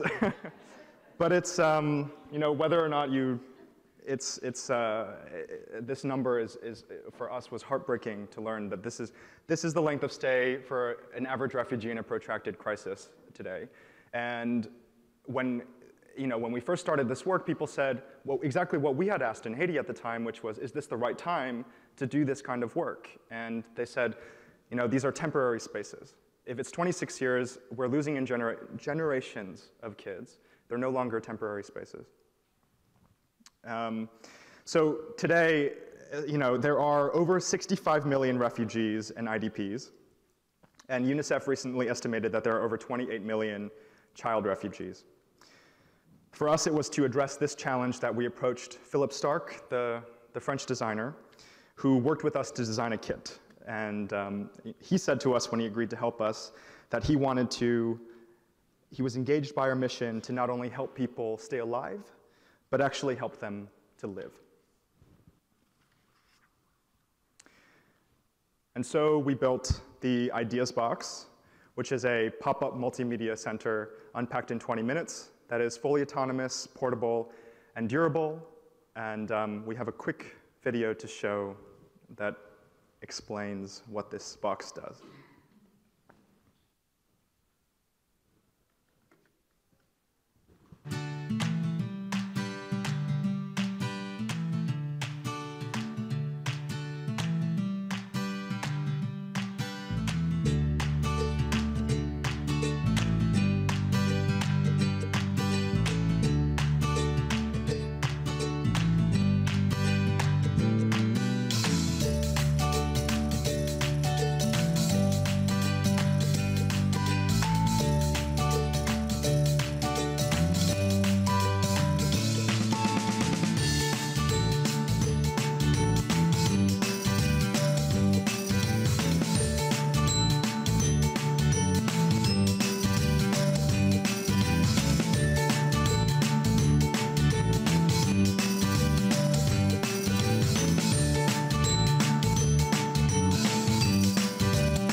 So for us, most of our work is with local partners to customize all the Ideas Box contents, including paper books, e-readers, and dozens of educational apps.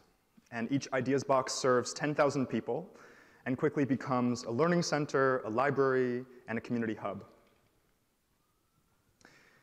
After 30 months of experimentation in the humanitarian context, we have had qualitative and quantitative evaluations done that demonstrate the impact of the Ideas Box in education, community building, and psychosocial support. The first 2 units of the Ideas Box were implemented in Haiti, where we registered 24,000 visits in 3 months and around 3,300 unique users. A few months ago, we conducted a quantitative study assessing the educational, literacy, and numeracy outcomes of the Ideas Box through an RCT, and it showed a 23% higher average academic improvement in the test group compared with the control group, as well as increased curiosity and participation. We recognize the importance of replicating this study in different contexts and with larger sample sizes, but this initial result is interesting because it helps us glean the impact of the Ideas Box and how it exceeds the sum of its pieces. We're learning how educational outcomes are not just the result of the quality of teacher and the quality of curriculum, but also the quality of the physical space. And teachers have told us that moving their class to the Ideas Box classroom has fundamentally shifted dynamics between students and fostered group discussions and more interactive learning opportunities. And it is with sharing the results of the program with refugees that local governments and libraries began suggesting that we run programs in other contexts, including in the Bronx, in Sarcelles in France, and in Queensland, Australia. In the US, we partnered with the New York Public Library to create pop-up library spaces and laundromats, where we facilitated storytelling and literacy workshops for children and resume workshops for adults who are waiting for their laundry to wash and dry. We've also partnered with the National Library of Columbia recently to leverage ICT tools for peace building in the rural areas that have been most affected by the last 52 years of guerrilla conflict. And my time is up, and our next step is to formalize micro-entrepreneurship models to sustainably grow the Ideas Box program. We have 70 in the field right now, and our goal is to build 1,000 by 2020. Thank you.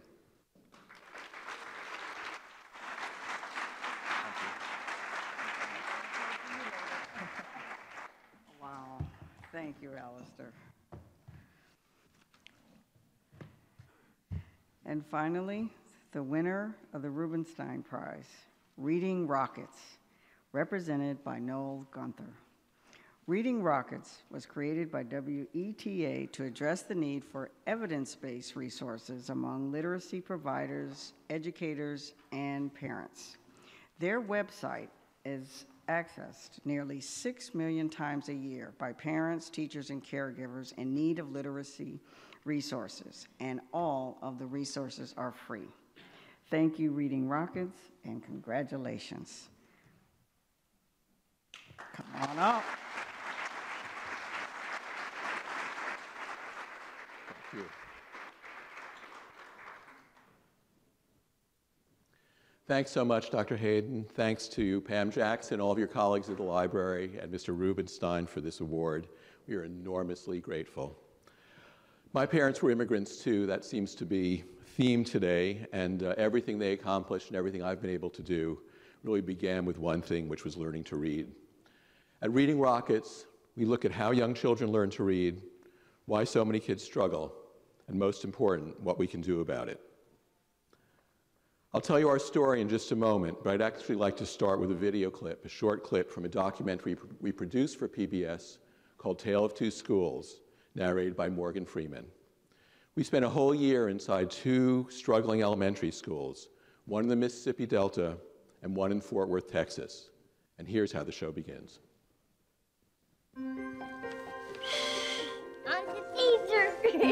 This is Tavares. He's starting 1st grade in Fort Worth, Texas.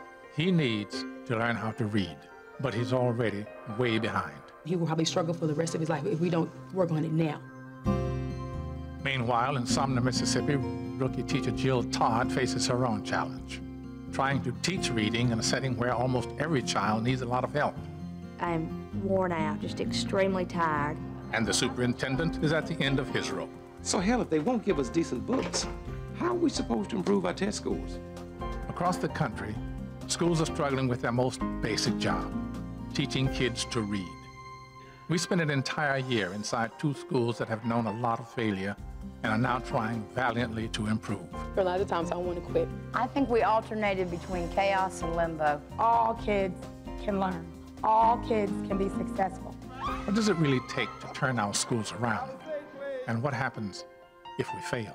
These kids deserve better. And if these kids don't get an adequate education, they will not do better.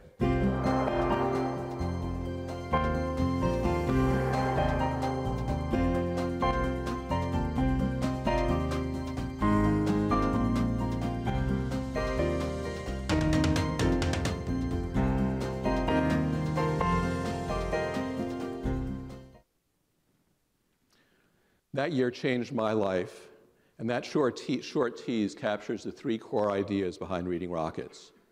First, too many children are failing. 1/3 of our fourth graders score below basic on the NAEP tests, which means they can't understand a simple story or they can barely read at all. That just can't be okay. Second, teachers are overwhelmed.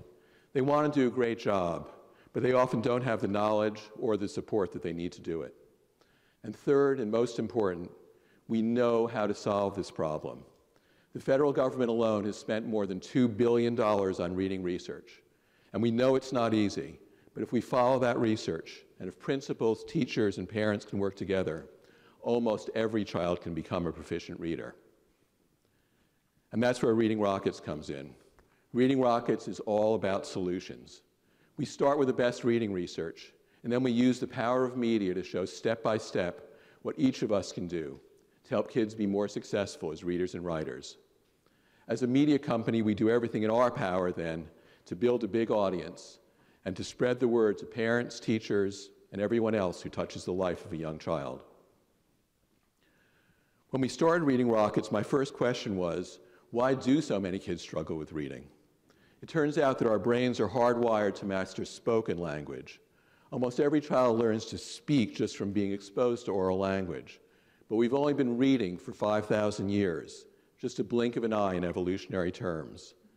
So to become a good reader, you need to take brain circuits that were originally designed for spoken language and then rewire them to handle the printed word. And for many kids, that is really hard. And because it's so hard to learn reading, it's also hard to teach it. Poor readers can be very different one from another. You need to diagnose the problem really carefully before you can solve it. Teaching reading is rocket science, said researcher Louisa Moats. And we see the best teachers. They're great diagnosticians. And they have a whole range of strategies they can use to meet the needs of individual kids. I saw all this firsthand with my younger son, Aaron, who seemed to have everything going for him when he started first grade. Good vocabulary, lots of background knowledge, hundreds of hours spent listening to stories, and trust me, unlimited energy and enthusiasm. But none of that seemed to help him when he got to second grade because his reading was getting nowhere. And one night in our living room, he threw a book up against the wall and he said, "I hate school." And he started to cry, and it was one of the most heartbreaking moments of my life. Thanks to Reading Rockets, I was in an unusual position, and we were able to find a great tutor who figured out Aaron's problem and then worked diligently with him for almost a year until it went away. But the sad truth is that Aaron is an exception, and the great majority of kids who fall behind in school never manage to catch up. So what can we do to help solve the reading crisis? We started by asking the experts, a mix of researchers and skilled teachers who knew the research inside and out, who've spent a lot of time in classrooms. We now offer engaging, in-depth interviews on video with the country's top experts, sharing their knowledge for free with anyone who comes to our site. We've also compiled a big, growing library of top-flight articles about teaching reading. We start with really basic information because we want to welcome everyone into the tent. But we also get very detailed and granular. So if you're concerned about a second grader who's still struggling with her short vowel signs, we have good, detailed answers on Reading Rockets. And we try to present all that information in plain English with a minimum of jargon, so everything is accessible for beginners and experts alike. I think most important, we don't just talk about good teaching, we show it too. We produced a dozen shows for PBS highlighting the most important elements of teaching reading, with hosts like Vivica Fox, Al Roker, and Henry Winkler bringing it all to life. On our website, we offer dozens of video clips showing real teachers in real classrooms working with real kids, nothing scripted. What they all have in common is knowing how to teach well. Teachers tell us all the time, "I want to see kids who look like the ones in my classroom." So we spent thousands of hours filming pretty much everywhere in the United States, in schools that serve African Americans, Hispanics, English language learners, kids with disabilities, the full range of children who make up the American mosaic. We've created online tools like this one called Looking at Writing, which gives teachers a lot of guidance about teaching writing effectively. So we take real stories that kids have written for school, and in case you're not a first grade teacher, this one is all about a penguin and a leopard seal. And then we annotate almost every line to help parents and teachers see what the child is doing well, where he or she needs to improve, and then how to help that child take the next step towards becoming a good writer. Just last month, we launched something called Reading 101, a free introductory online course to give teachers in grades K through 3 a solid, systematic look at the basic principles of teaching reading effectively. We hope that this first course will be a prototype for an entire set of courses about teaching reading and writing that will be readily available to every teacher in the world. Our goal is to create a service that's engaging, authoritative, video-rich, and free of charge for everyone. This is a really ambitious project, and if we're able to raise the money for it, I think it will become our signature service and the best long-term legacy of Reading Rockets. I'm hearing the bell, so I'm going to advance quickly. We have tip sheets in 11 languages, and they make a huge difference for the huge number of ELL kids in this country. Just want to say, when we started Reading Rockets, we didn't know if anyone would be interested. We started with about 1,000 users a month. We're up to about 1 million users a month, 9 million users in the last year alone. And beyond that audience, beyond those numbers, is a connection we make every day and every night with worried parents, worried teachers who can't sleep because they're worried about that kid at home who's just not getting it done at school. So I want to thank all of you. Best part of the day for us is having a chance to meet the groups from around the world and see if we would be able to work together. Hope you have a chance to do that during the break. And if you'd like to get in touch with us, there are email addresses. Just come up and say hi. Thank you so much.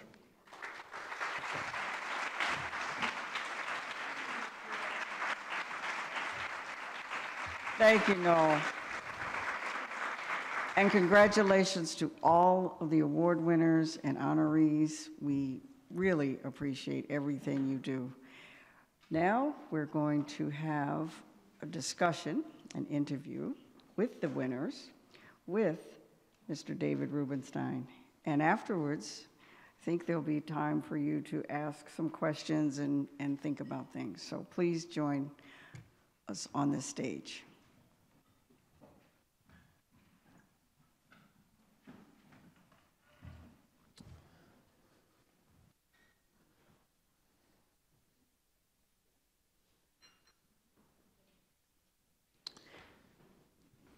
Okay, so I should have said at the beginning when I was talking about the Enoch Pratt Library, I didn't quite finish the thought. That is the library, obviously, that Carla Hayden headed for a number of years and did a great job there. And we are very appreciative that she's come to Washington. And I'm very happy that she has embraced the literacy cause. She obviously was involved with it before, but it wasn't a foregone conclusion the Library of Congress would, adopt this cause. But I very much appreciate her doing so. So. Libraries Without Borders, did Doctors Without Borders ask for like a royalty for that name, or where did you get that name? Did they ever call you up and say, we have that name? Word on the street is that Lawyers Without Borders is one of the organizations that didn't ask for permission before. Okay. So what is your annual budget? 5 million euros right now. 5 million euros. Mm-hmm. All right, your annual budget? So for supporting the programs around the country, it's about 20 million. 20 million. And your annual budget is? For Reading Rockets, it's about $400,000. Really? Wow. Okay. So, well, you got a big boost in your budget, I guess. Thank you so much for that. We noticed. So, in your observation, all of you, if parents cannot read, is there a likelihood that the children cannot read? And for example, when you go in to try to get parents to be involved and the parents can't read, isn't the child at a big disadvantage, and how do you overcome that? So yes, they're at a big disadvantage because parents who have very low literacy levels often think that they can't prepare their children to be literate and for school success, but they can. And one of the things that we show parents is that you can picture read a book with your child and have a conversation that's rich in language and imagination, Your 2-year-old doesn't know if you're reading the words on the page or you're just having a conversation with them. The one thing I would say is we find that that process is the perfect link for then getting the parent excited about starting to learn to read themselves. Okay, so let me ask you, all of you, is this your career? In other words, you're not going to go become a private equity investor, a hedge fund investor in a couple of years. This is what you're going to be doing, or if you thought about doing it for a while and then doing something else? This is my calling. My focus before this had been in human rights, and if you dig down deeply into the root causes of what human rights abuses are, and where I was working in Southeast Asia, it comes back to access to information. So did your friends say you should go to Wall Street and be a hedge fund person, or people would say, why are you doing this, or you ever get that question? No. Oh, absolutely. I think that those questions come up, and it's certainly not the most lucrative industry, but tying back to what I was saying before, I think what is beautiful about the space that I've been able to inhabit because I was able to go to college is that I can work in a career where I do what I love and survive, right? And make enough money to be okay. Where did you go to school? Where did you go to college? In the United States? I went to grad school at Harvard. Harvard. Mm-hmm. What part of Harvard? The Kennedy School. I know that. Yes. Okay, so what about you? Are you gonna, this is your life, your career? This is my life. I am a lapsed lawyer, and I do get asked. And the most striking thing is people who don't understand that this is actually a real full-time job that I've been doing for 19 years, and I consider it as or more important than being a lawyer. But the number of people who think that if you work for a nonprofit, you must be volunteering or experimenting with something outside of the workforce is very interesting to me. Okay, and what about you? I also was a lawyer, but I recovered quickly. Seems to be a theme here. I spent 5 years doing that, but that was a lifetime's worth, and this work is so much more meaningful. You don't think the world would be better off if we had one more lawyer? 2 more. Both lawyers. We're contributing to fewer. 3 if I go to law school. Oh, no. Okay. So I'm just curious, how many books a week do you read? Ooh, 3, 4. Really? Yeah. Well, that's a lot. What about you? Can you read 3 or 4 a week? I can't read 3 or 4 a week, but 2 and a lot of other print. I still read newspapers in newspaper form. Yeah, me too. I'm the last person running around carrying newspapers. Yeah, I know. I'm with you. I'd say 1 every 2 weeks. Okay.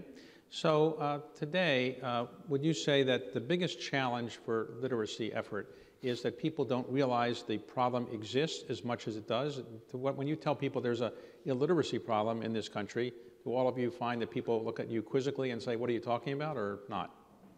Oh, absolutely. I think people have no idea because the literacy problem is a hidden problem mostly. I came to education as a total amateur, which was a disadvantage in some ways, but I got to visit schools with completely clear, unprejudiced eyes, and the overwhelming fact of education in the United States is that it's all about class.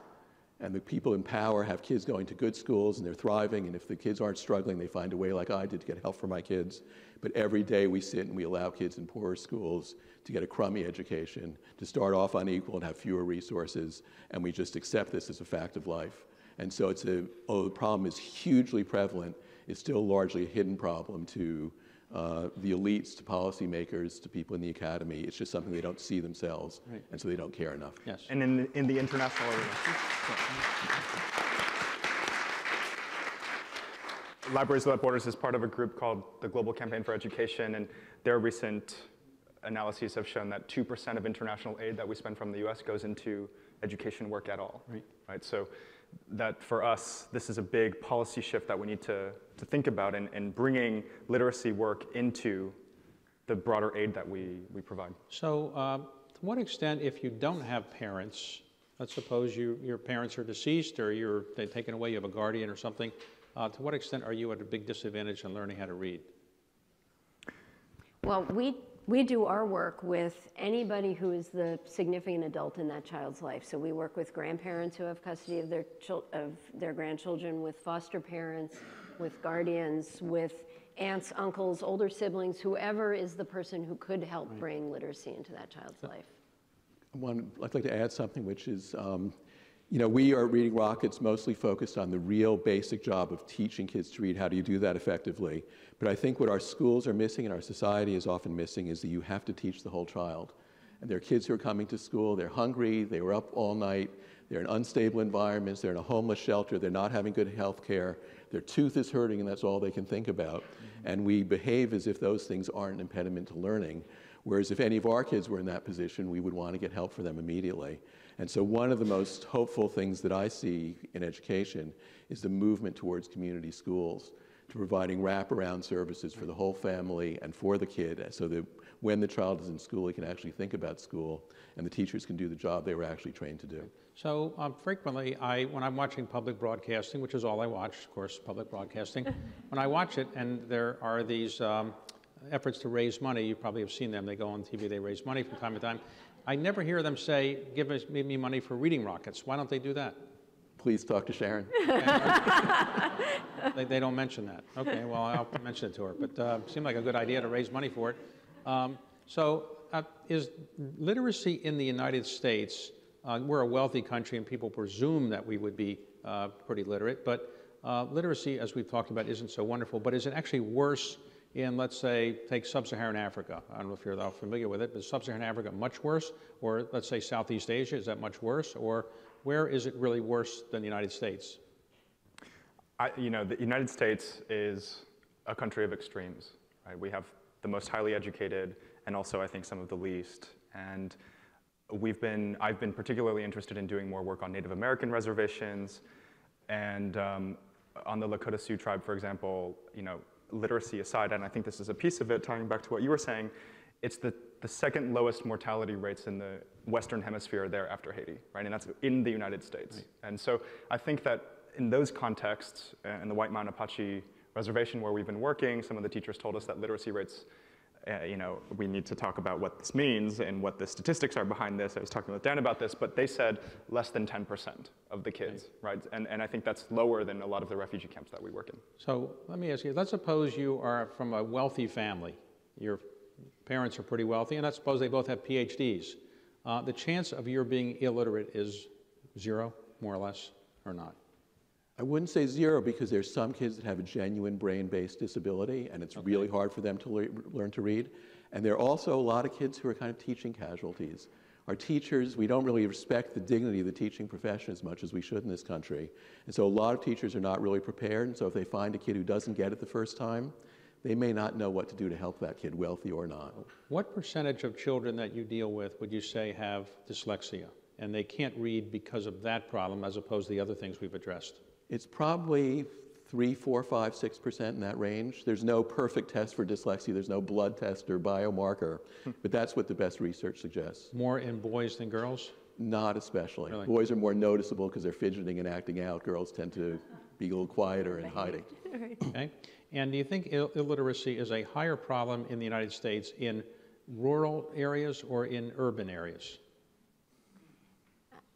I don't know the statistics off the top of my head, but I will tell you from our experience, it goes back to what Noel was saying about its high poverty areas. So very low income families in rural areas and very low income families in urban areas are actually just as isolated, have as low access to services. And if the parents have limited literacy in either of those communities, they're less likely to go out and seek those services. The most literate state in the United States by literacy standards is? It's Massachusetts maybe, or Connecticut? I think Iowa. Iowa, sorry, Iowa. okay. What's the least literate? Got to be Mississippi. It's got to be Mississippi. Right. That's probably right. Okay, so let me ask you, a problem that I have talked about before that is not a function of what you're really doing, but I'm interested in it, so I'm going to ask you about it, which is the problem of illiteracy. So it turns out, as I was describing before, that people who actually can read choose not to read. And when they do read something, they read, you know, something not a book. They might read something less than that book and so forth. Why do you think so many people who are college educated can enjoy their life or feel that they can enjoy their life or have a happy life without reading? Do you observe this problem very much in your literacy efforts? I know you're focused on other things, but... Well, I would just posit that, and I'm sure you have more to say on this, but that many people educated in our education system, whether they're wealthy or not, aren't aren't given a love of reading because they're given uninteresting materials to read in school that don't make you want to pick up another book. For our families, what we find is if we can build that bond so that parents and children discover the joy of reading together, and that the greatest thing is sitting on your parent's lap and reading a book, that lasts. That child is a child who goes into a classroom and runs and grabs a book because they associate books with warmth and happiness and interest. So I think we have a lot of work to do to grow people who aren't illiterate and really love reading. I would say in that regard, we gave an award last year, I can't remember the name of the organization, but it was a very creative idea where it turns out if you read to your children, that's a good thing, as we all know. But if you're, let's say your father is away or your mother's away and they're serving in the military, there was a program that they have on a video screen. You have the father or the mother reading in their uniform to their child who's watching them on TV. It seemed to be a pretty creative idea. I assume that kind of thing works the best, right? Yes, absolutely. So today, why do you think, as I said earlier, no politician running for president of the United States mentioned this issue? They forgot or they don't know about it? Because the people who experience this issue are not the people they're talking to when they're running for office. They're people they don't think vote. The donors are not focused on that, right? No. And how would you propose that we get it to be on a higher part of the national agenda? Well, in part, it takes people like you talking about it. Well, okay, well, no. I think that's critically important. All right, so, okay, so today, I'll do what I can, but some candidates, I'm not sure they read the books that much themselves, but okay. What would you say is the thing that motivates you the most to get up every day and do this? Is it that you think you're making a difference in the world, and is that why you're so interested in this? Well, I'd say having spent that year in Texas and Mississippi, ever since then, those kids are kind of living rent-free inside my head, and I can't get them out because I think about them. So that's the sort of mission part, and the other part is working in media is fun. You know, so we're creating content, reaching an audience. It's really intriguing intellectually as a challenge every day. Now, do your family say to you, why don't you go out and practice law and make more money? They don't ever say that? No, I married somebody who's same compulsions that I have, so it works out. Right, okay. Okay. So in your case, this is going to be your life's work, but what is the greatest gratification you get? What is it that makes you feel so great when you come home at the end of the day, and what kind of thing happens during the day that you actually find the most gratifying? It's the success stories from our families, or going to a site and having parents tell you how this changed their life, or going to a graduation and a little girl comes up to you with the stethoscope from the doctor's kit that we brought in. She knows all the names of everything in the doctor's kit, and she tells you that she's going to be a doctor. And not only is she going to be a doctor, she's going to be the first child in her family to graduate from high school before she gets to be a doctor.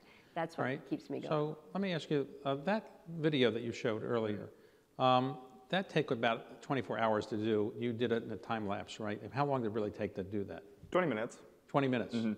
And you have to train people to do that, or that go to school to learn how to do that, or that's anybody can do that? It's a degree at Harvard. Right? Is that hard, or? So for the first implementations, it takes an hour or so for everyone to work together and figure it out, and then as a couple weeks pass, everyone is doing 15, 20 minutes. And how many of those exist? How many? We have 70 right now. 70. And what do they cost to manufacture? $20,000. $20,000. Mm-hmm.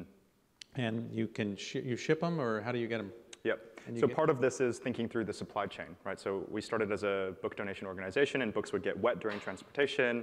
They would have no security or storage when they arrive, and then once they do arrive, they're not integrated into the broader education system.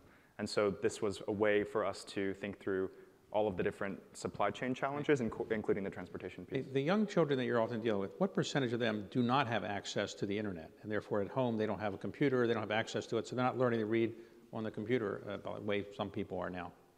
I would say that beyond access, it's a question of accessibility too, right? Because especially we're seeing this in areas where we're working and where you're getting access to internet for the first time, often those users will believe that anything on the internet is true, right? And that's even worse for dealing with misinformation and rumors. It's not? I know that. I thought everything was. Okay, it's not. Okay. All right. I would say at least half of our families do not have regular access to the internet, certainly not in their homes. And even if they have a smartphone, they don't always have the data plan because they can't always afford it. So assuming that they're going to be able to get to content without us helping to facilitate it is a challenge. I think those stats are about right. And so we really focus on working with teachers and all of the professionals that touch families, as opposed to necessarily feeling we can always find the families directly. The best source of raising money for you is who? Business people, or people feel guilty, they're not in the business? Who is it that you get to raise your most money from? For the Ideas Box, it came from the Soros foundations. Okay. Primarily private foundations, although we are getting in several states, like Massachusetts, state dollars that help support the program. We got some big grants from the Department of Education, but now we're supported by foundations, and we make some money online from Google Ads. And do you feel the U.S. government, when they give you money, they make it too easy to get it because the forms are, you know, easy to fill out? Is that a problem? You fill them that was the quickly? biggest thing. Yeah. I felt guilty. And what about foundations? Are they easy to get money from because their forms are easy? And, No, and all the same. Right. Yes. And I think that's why we're trying to think about social enterprise models, right? In Burundi, the users have been charging folks who come in to watch a movie at the box and helping to pay for operational costs. And those are kind of the models we want to see now. Right. Let's suppose the next president of the United States called you up and said, I don't really know much about your problem. I'll give you, 20 seconds. Explain to me everything I need to know about your problem, what I should do about it. What would you say? That literacy is not incorporated into disaster relief or any international aid work that we do, or enough international aid work that we do, and that we have thought through supply chain challenges to be able to provide it. And what would you say to the next president of the United States about what? That the only way we're going to solve the illiteracy and high school graduation issue in this country is by reaching children and their parents before they enter school. What would you say to the next president? I'd say we can solve this, and if we don't solve this, we can't really effectively address any other social problem. So we'd better solve it. Right. Okay. All right. So, any questions from people? Anybody have any questions? Questions? Don't be shy. Whoever asks a question will get a grant. So. Oh, wait a minute, I have a question. Thank you, and congratulations to the 3 award winners. So I work for USAID, so we do most of our programming overseas in other countries, and the lessons from the examples of your projects I think are completely replicable and something that we could use internationally. But I wanted to ask you, as sort of a panelist of literacy specialists, how replicable do you think your activities are in terms of a big challenge is simply not having enough materials in local languages? And how would you address that? If kids don't have materials in languages which they could read, it's hard to have that as one of the building blocks of their future success in reading. So just wanted to have your reactions to, are the projects that you're working on, and Alistair, maybe you can talk about open education resources as a source of materials. Thank you. Well, open education resources, and to add to that too, I think one of the beautiful things about a library space and informal education spaces is that they are also opportunities for people to create content, not just access them, right? And so for us, a lot of our programs are built around involving students to help build that database of content available in that community. Yeah, we have another website called Colorín Colorado, which was actually started because of user demand. A lot of people came to Reading Rockets and said, know how to teach these kids, but what do I do about the English learners? And in most of the countries that as I understand that you're working with, the language of instruction is different from the language that the kids are speaking at home. So you absolutely have to start with a native language. And I think the principles that we try to support on Colorín are applicable to any second language learner in the world, which is now most of them. So let me ask you this. Right now, the Nobel Peace Prize has never been given for literacy, though you could argue that maybe they would give one for literacy. So which person around the world do you think has actually, honestly, over the last 20, 30 years, done the most to help the literacy movement? There must be somebody who you would say is a role model for you, or you, or you. Is there anybody that you think has done such a great job? I have one nominee. His name is Reed Lyon, and he ran the reading program at NIH for about 15 or 20 years. And from this middle-level position in the government, he wound up being the most influential person in setting reading policy. And he has inspired so many people in this country, including me. I don't know the worldwide situation as well, but he is a hero to me and many, many other people. Okay, any other candidates for the Nobel Literacy Prize? No? All right, you have a question? I want to ask, my name's Kamal and I'm from Brazil. You know, I think the question of priority for investing in literacy is also a stage higher in terms of international directives, international. With the SDGs, for instance, I mean, we've taken a step backwards. We're going, you know, literacy is no longer the priority. We no longer make education for all. We're talking about substantial proportions of the population. How do we, if we can't even persuade, you know, governments, how, if the international, the global orientations for education and literacy aren't powerful enough, what sort of lobby can change the way the world thinks about literacy? So I mentioned the Global Campaign for Education, that they have 3 staff and they're our lobbying group, right? And that's it. Well, there's a few other groups. There's an idea that is starting to float around within the spaces that I've been having conferences at of where's the money and how do we frame this work to be able to access that money? And I think that purists would find this to be more offensive, but can we think about literacy as a way to fold into countering violent extremism and other places where there is a lot of money being set aside for right now? One of our camps, welcoming centers in Europe, our facilitator called and said, you know, ISIS is actively recruiting on site at the welcoming center. I can work with 60 people. There's 400 people here. What do I do? And we can only work with so many people at any given time. I think that there's a direct link there, and I'm curious to see how we can work as a community to go where the money is, as well as pull more money into this space. Mm-hmm. So, okay, question? Yes. Get a mic. Right here. Behind you. Thank you. One of the things that we're trying to do through UNESCO right now is something called the Global Alliance for Literacy, and the major tenet of that is to take literacy out of the education ghetto. Mm-hmm.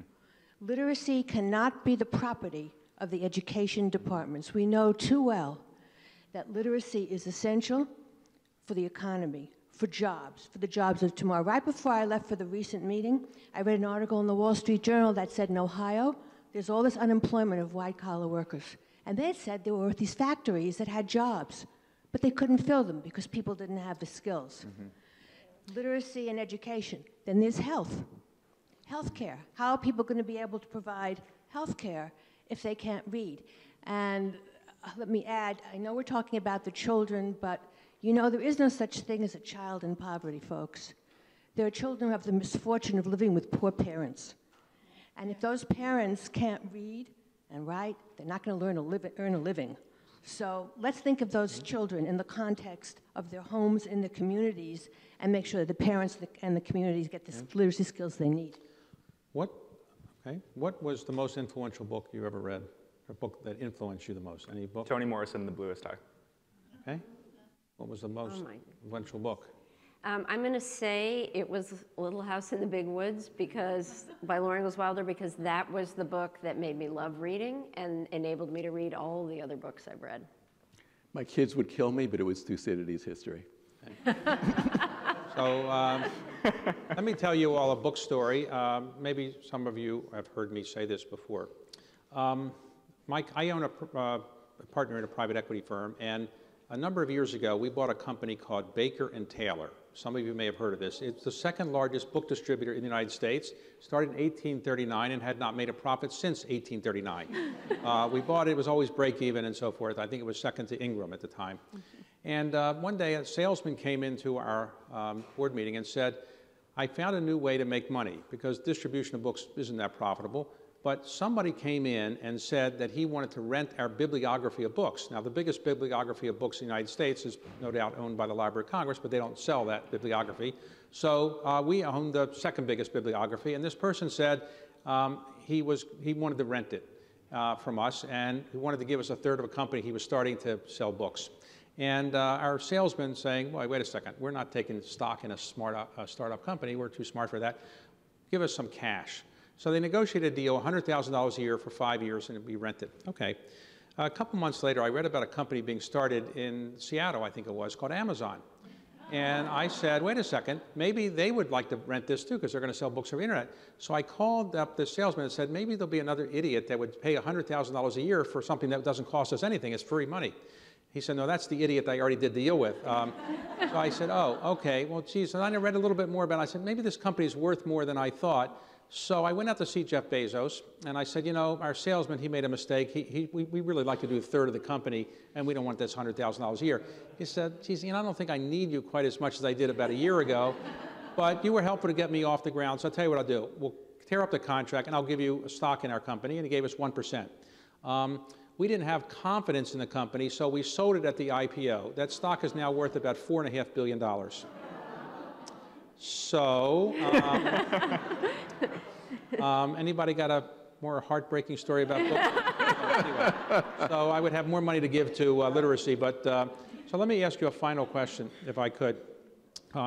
Today, as you look at the world of literacy and so forth, what would you say the world of literacy, those people who care about this, need to do that they're not doing in talking to the Congress or talking to the public or the business community or the President of the United States to kind of make this seem like it's a more urgent issue than some people think it is? What would you recommend that the people in the literacy world do to kind of elevate this?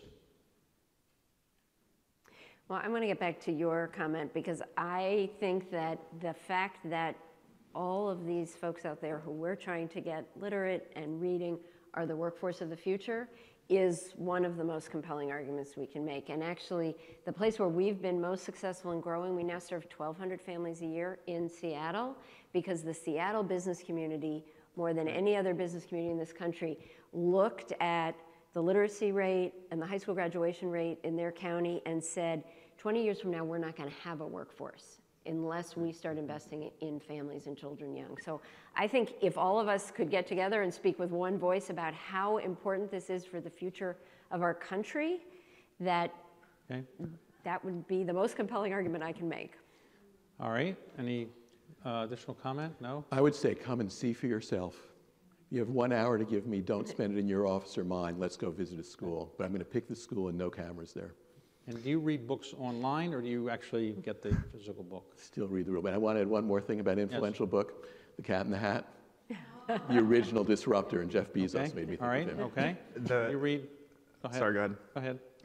Answering that question and building off of what you just said, the OECD came out with a study that said that we spend in the US 0.1% of our GDP on job retraining programs for adults who've lost their job versus in other OECD countries 0.6% of their GDP. Right. I think that there's a lot of arguments to make that, especially in rural towns in the US, we haven't been investing in folks who have lost their steel mill jobs, and that's creating a lot of the anger and frustration right now.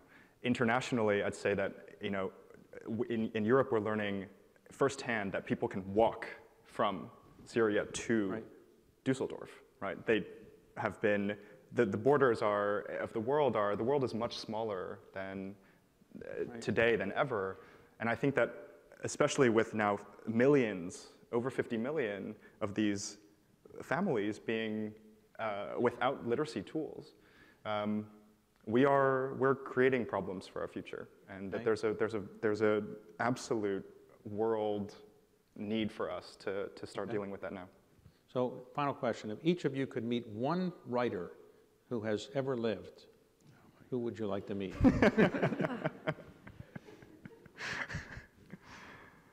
Jeez. F. Scott Fitzgerald. F. Scott Fitzgerald. I'm going to go last.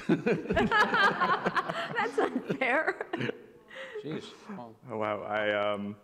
Well, I've been doing a lot of reading into whether Shakespeare was a real person or not. And what's interesting there is that the purists in English will say that the writer doesn't matter, it's the text that's important, right? But I would love to meet this Edward Burke. Okay. I think I might say Homer, if he was really blind, if he really could write that much in iambic pentameter. Wow. Okay. Thank you very much for a great conversation. Thank you.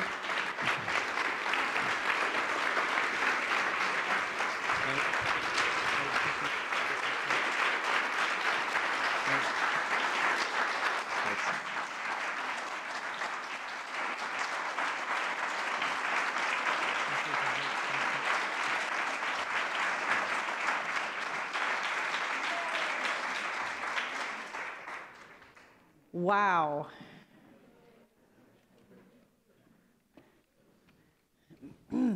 So thank you so much, Mr. Rubenstein, and thank you to our prize winners. This was a fabulous discussion. We intended for this block of time to actually continue the Q&A, and what we hope to do, am I on? Okay. And what we hope to do is build on the conversation that we've had both this afternoon and this morning in terms of the blend. One of the things that we were intending to do is kind of listen for the themes and listen for kind of where the threads got the strongest in the conversations throughout the morning and the afternoon. And one of the places that I heard was the issue of content in the native tongue. And I know there are a couple different people in the room, going in and out of which mic I should be speaking into in this moment. There are a couple different people in the room who could speak to that. And I'd like to find out if you would like to do that at this time. Can't hear me now? Which one you want? I'm turning this off. Okay, great. Thank you. Bless you. So we wanted to find out if there's an opportunity at this point for people to pick up on the theme about literature being available in the common tongue and the native language of the child. I am looking around the room and I'm seeing people that I've been talking to over the last few months who are working in this area. Some of the award winners brought up the issue, and others who are actually working on it haven't had a chance to speak. So we wanted to find out if that is something that people would like to do at this time. And this time was allotted for more Q&A, for us to be dialoguing with each other. So where are my mic runners? Oh, there you are. Ready? Yes? No? Yes. I was hoping you'd raise your hand. Yes, Christy. Thank you. I'm Christy Vilsack.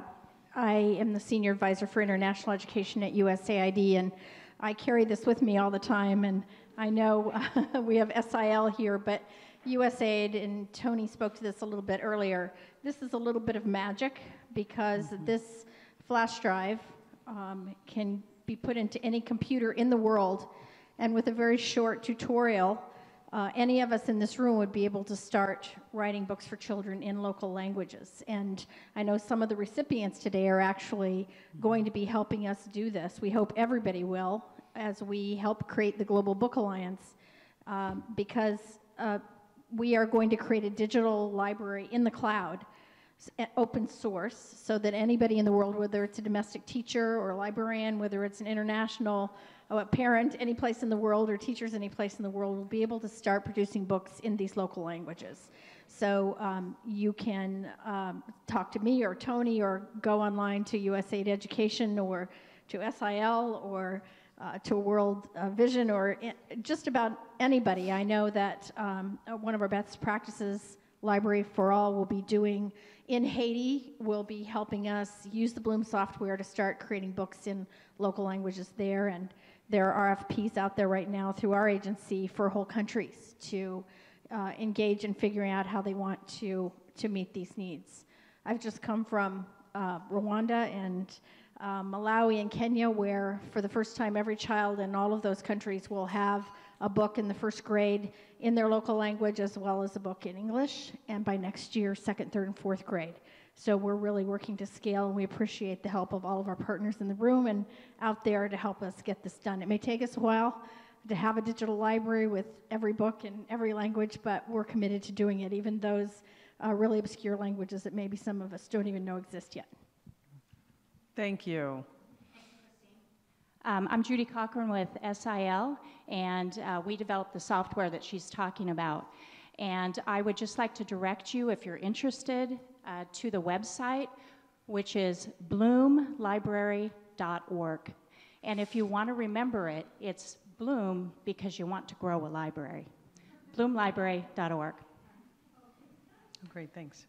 And I was talking about SIL too, but African Storybook, there are lots of Protham, there are lots of other online products that are helping us do this, and we will gather all of them together in the Global Book Alliance, but that's Bloom Software is just one of them. Great, thank you.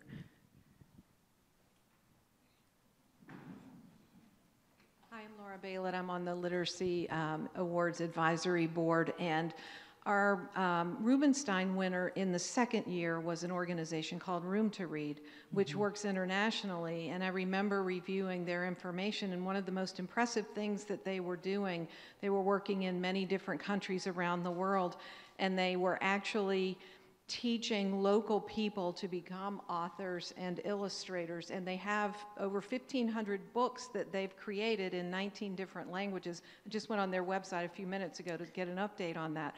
And so my question and challenge to this group is how to leverage the expertise and the resources created by other programs that come to our attention. How do we reach out to Room to Read and see if we can build on the books in native languages that they've already created that could be useful to all of us? Alistair, you want to respond? Okay, great.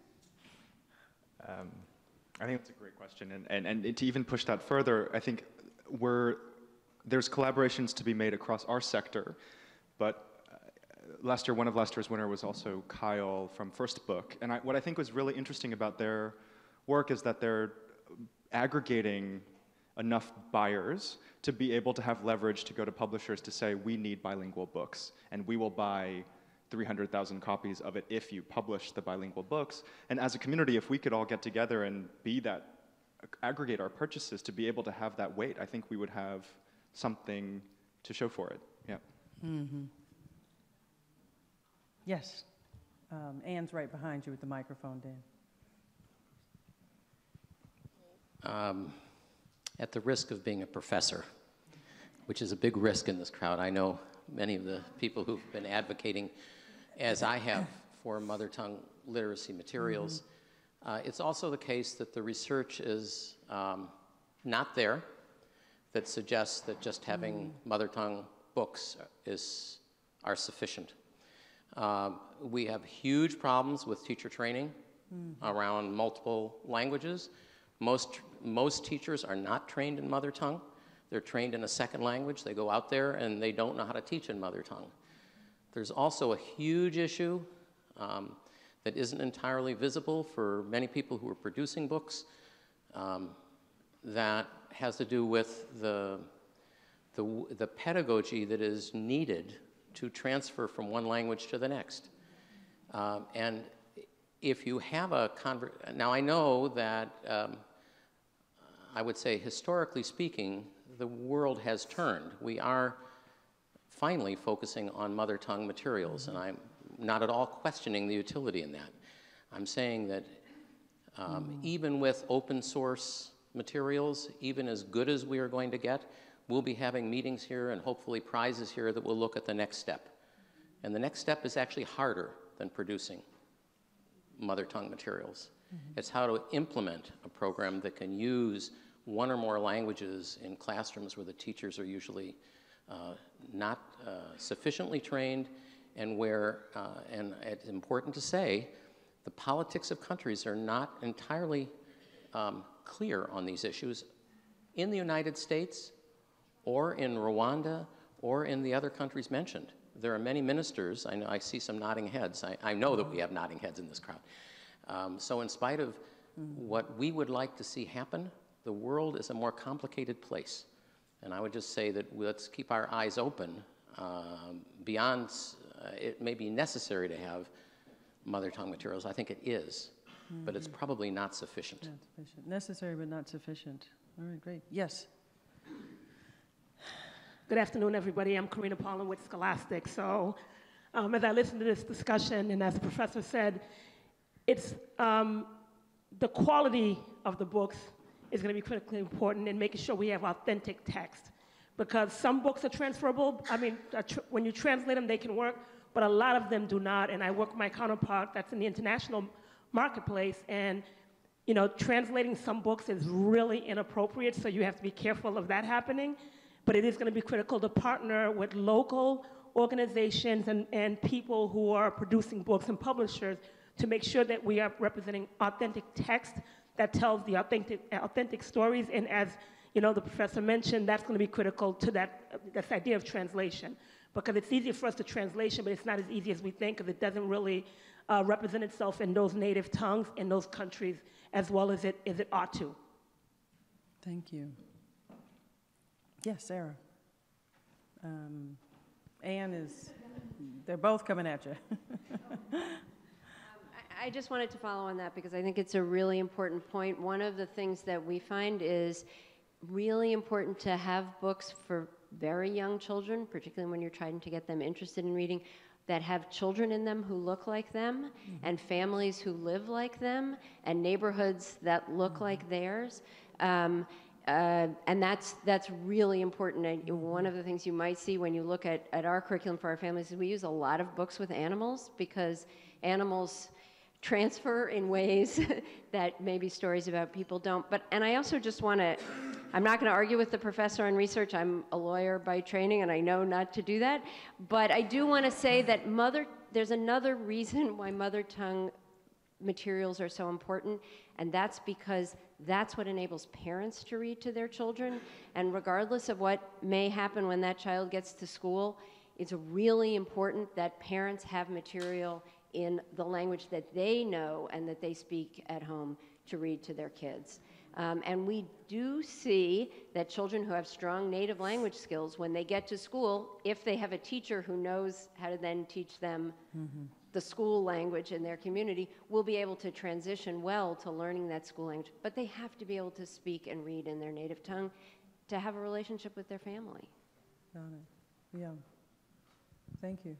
So I have a question for folks that are in the publishing area, and I agree about the authentic text. So I'm thinking about diaspora, about refugees, et cetera. So, especially with the earlier comment about that sense of culture and sense of belonging. So intuitively, it seems like for those kids that are in those kinds of situations, those families, that they need materials about their home country. They need materials about the culture that they're now situated in, and that they need stories about other people like them who are in that same situation of making those changes or accommodations or whatever in terms of transitioning or accommodating different cultures simultaneously. Mm-hmm. Is there thoughts? All right, just dialogue. So one of the things, another common theme I heard today was this issue about where does literacy live? Where does the policy issue live? That's come up a couple times throughout the day today, this notion of, is it by itself? Where is it in the world of education? And I hear a lot of threading throughout in different ways. I'm not at all going to start the fight to say it belongs here. Maybe not, but but I've heard this before. Like, who owns literacy? Is it really Department of Education? Should folks stay away from it? Does it belong by itself? If it does, where? Is it a complement to the education system? Is the focus on it as a complement to that system versus integrated within? I'm just curious to see if there's more dialogue about that topic. Yes, that's so funny. There's some eager hands. Is he on? Am I on? Yes. So I just want to say, this is the first time I've been coming to these. They're always wonderful, and I'm really happy that we're talking a lot more about policy at this one than I think ever before, which I think is really important. So I'm Jeff Carter. I work with the National Coalition for Literacy. I've worked in adult literacy for a long time in policy. I think the question, to me, the question about where it lives is, it's not irrelevant, but I think, again, it comes down to priority. If we made it a priority in this country that question would, I think, simply sort of resolve itself. Hmm. So simply thinking, I think it's a mistake to think that, well, if we just situate it here, it'll get the attention it needs and we'll take care of it. I think it's actually a more fundamental issue around advocacy and awareness. And I, having had this experience of doing a ton of advocacy here on the Hill around adult literacy, I can tell you all that there are too many representatives up there on the Hill who know nothing about the work that you all are doing. Nothing. And that's one of our big problems, because I think policymakers want to be able to invest in success. And it's one thing to point out a problem, but it's another to actually be able to hold up success stories that are investable. And I'm also glad we had the question about replicability and about scale, and those are really important discussions to have as well. So I think it was Alistair or someone else made the point. I do think it's important to point out in terms of policy that it is critical to many other concerns that we have, particularly in terms of addressing poverty. So in the discussion, I think we need to situate it in different places, but in terms of who owns it or who runs it, that's probably down the list of things that I worry about. Got it. Christy.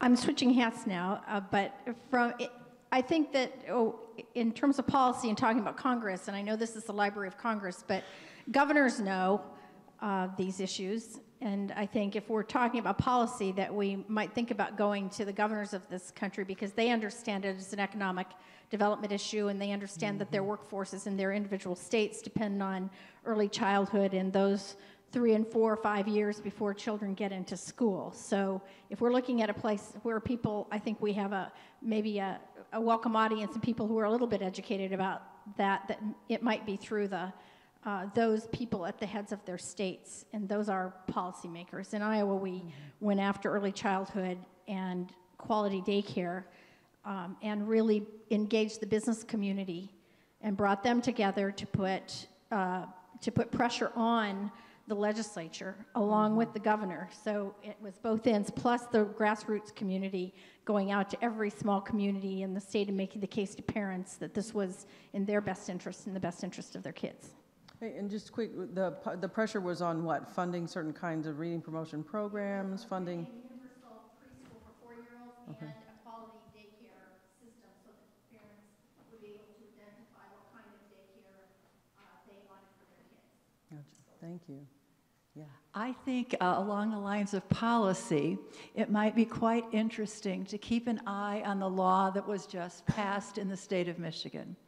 Michigan passed a law a bit ago that if a child couldn't read at 3rd grade at grade level, by the end of 3rd grade, they could not go on in school. There was undue commotion. There's still great commotion. Some people are saying, absolutely, that must be what happens. Other people, even though the law passed, there's, of course, no resources behind this. Now we have all the people with who's being tested, all the emotional difficulties. So I think it's just going to be so much fun to watch how that plays out. Fun. Really? Because it also will give us some insight into what kind of policies can be passed, and where in the policy arena it can help, or where in the policy arena it may hinder the growth of literacy. It clearly denotes that the folks know about a problem, but we'll have to see if policy at that level improves the situation or does not. So it's a place to keep an eye on. Well, I'm really struggling with this because I am, and you guys, most of you all know I'm new to this particular job, so I'm new to this particular conversation. I'm an economist by training, and I don't get how come it's not a no-brainer, the quality of our labor force in 10 years and 20 years. I don't get how that's just not completely and totally obvious that if you don't put money here, you're going to be pouring out money over here. I don't get it. Help me. Hi. This is Liza McFadden with the Barbara Bush Foundation, and I think you're spot on. And I think a lot of what the movement I'm seeing right now, and goes back to something you said, is how we monetize the value of literacy in the future. We're starting to see there's been 2 really successful pay for success models in the early literacy area in Utah and Chicago. And now there's work by Walmart looking at, there were 2 articles in the New York Times recently about the fact that they've upgraded the training of their workforce and they're seeing results. And as we see that, and that impacts things like, for example, if you increase the literacy level and then you have fewer accidents in the workplace and your insurance goes down, you may start monetizing it internally and saying, okay, literacy and training really matters. So I think it's really incumbent on all of us to follow how this can play out and how it can benefit the workplace. And I think then we're going to really see some movement, both on the early childhood and the adult education ends. Okay. I just wanted to add that I think the pre-K movement in the U.S. has a really good example for us. I don't think it's gone far enough or been funded enough, but as the part of education that has made huge leaps forward in terms of the amount of public money now being invested in it, it's probably the best example. And they did a really good job of rallying unexpected voices to advocate for pre-K, particularly at the state level. And those would be generals and admirals and police chiefs and sheriffs who started to talk both about their workforce, but also about the fact that literacy reduces crime rates. If you look at our prison population today, it is heavily people with very low literacy levels. So when those are the folks who walk into a public official's room, as opposed to me, or the kindergarten teacher saying, but I need children to come to school ready to learn to read if I'm going to be able to teach them to read. When you have a general or an admiral or a sheriff go into their representative's office or their governor's office, it's heard in a whole different way. And I think the literacy movement, we probably need to take that pre-K lesson and broaden it out to make sure it's a much bigger advocacy piece that we're doing. Take the mic from here. Thank you. To get back to your question, why? Because it makes perfect sense. And we've seen it make sense over and over again. I'm much older than everybody else in the room, and I've been through these different iterations of literacy. One of the issues has always been, and Karen just articulated it over here, there's been a ideological, if you will, thing that's gone on where whenever we've been very successful with literacy programs and made sure in various contexts that we taught the literacy skills needed to not just get a GED, but also get a job, you have people who say, oh no, we can't monetize literacy. Literacy is a right. Literacy is a human right. If you just turn everybody into a cog in the wheel, and they're just there for the economic reason, you're violating some. And that conversation has obfuscated to some extent the point that you made. Of course it's obvious. And there's a way of doing both, of not negating the right of human beings to learn to read, and at the same time loudly acknowledging and constructing programs, working with the workforce, because we did a lot of that stuff in New York back in the 70s, to get GEDs, get associate degrees, and be trained to work at Con Ed and at the phone company, every place else. Right. The other very big area is healthcare. We really need more partnerships within the health and human services area, because there's an awful lot that parents of kids miss, and in their own care as well. A brief story back from the 70s, we had a meeting up at Columbia once, and there was a woman who we heard a story from a doctor that a woman kept showing up in the emergency room with diabetic attacks over and over and over again. She'd come in, they'd treat her, they'd show her how to, and end up there. Finally, somebody said, we don't understand, we've shown you. And she said, I do exactly what you say. I take an orange, and then I shoot my insulin into the orange, and then I eat the orange. She couldn't read, so she couldn't read the instructions, so the demonstration they were using was what she thought was what she was supposed to do. That's not apocryphal, that was a true story. So we have to, and lawmakers will hear it, business people will hear it, and I think we can do it in a way that does not offend the people that believe people should read for joy, for pleasure, for the Bible, and everything else. Okay, we haven't succeeded in doing that yet. Any international commentary on this issue? The whole literacy investment and Am I on? yeah, he just has to turn you up. Yeah, You're good. thank you. What we want are problem solvers and critical thinkers.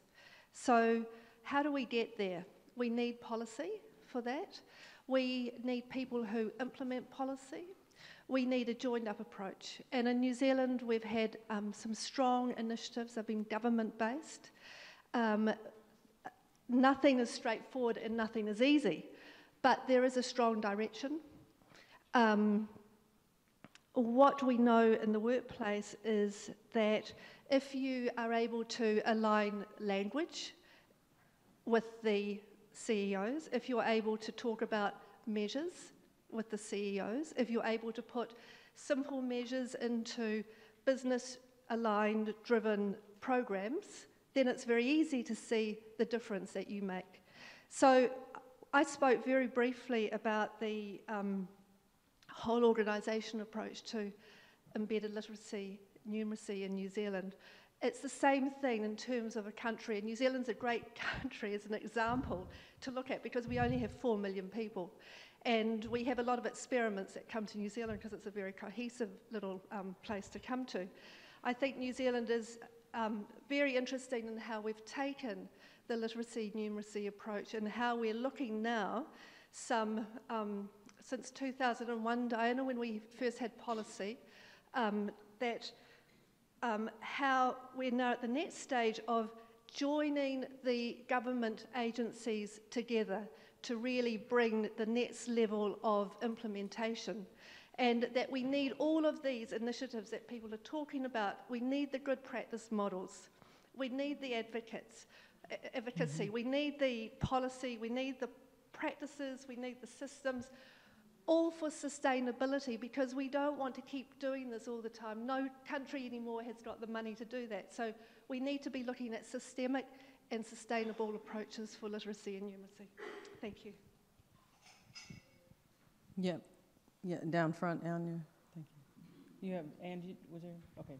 Thank you so much. My name is Lois Bridges. I'm on the Literacy Advisory Board. And to the question, we need to monetize literacy. Literacy is monetized in ways that are dangerous and are just adding to the inequity in our country. Many of you probably are familiar with the work of Mariah Evans at the University of Nevada, who shows that books in the home is the #1 factor in whether children succeed or not. As few as 20 books in the home can make a huge difference in a child's life. And we know that in our country, we have what is now commonly referred to as book deserts. If you followed the work of Dr. Susan Newman, she had a tremendous piece in the Atlantic Monthly recently. She looked at 2 different communities in Philadelphia, one high poverty, the other middle class, in 2001, and found that 60% of all children living in high poverty communities have less than, or have no books in the home. She went back to those same 2 communities just 2 years ago, and it's worse. The problem is growing in very frightening and scary ways. So part of this begins with giving people a living wage so that they can buy books for their children and have books in their homes. Got it. And then, Timothy, you had Anne's behind you with the microphone. Well, I've been on both sides of the divide. I worked with this project, which was awarded here, the Zepion School, for 25 years, but I worked from 1990 to 2004 coordinating the project.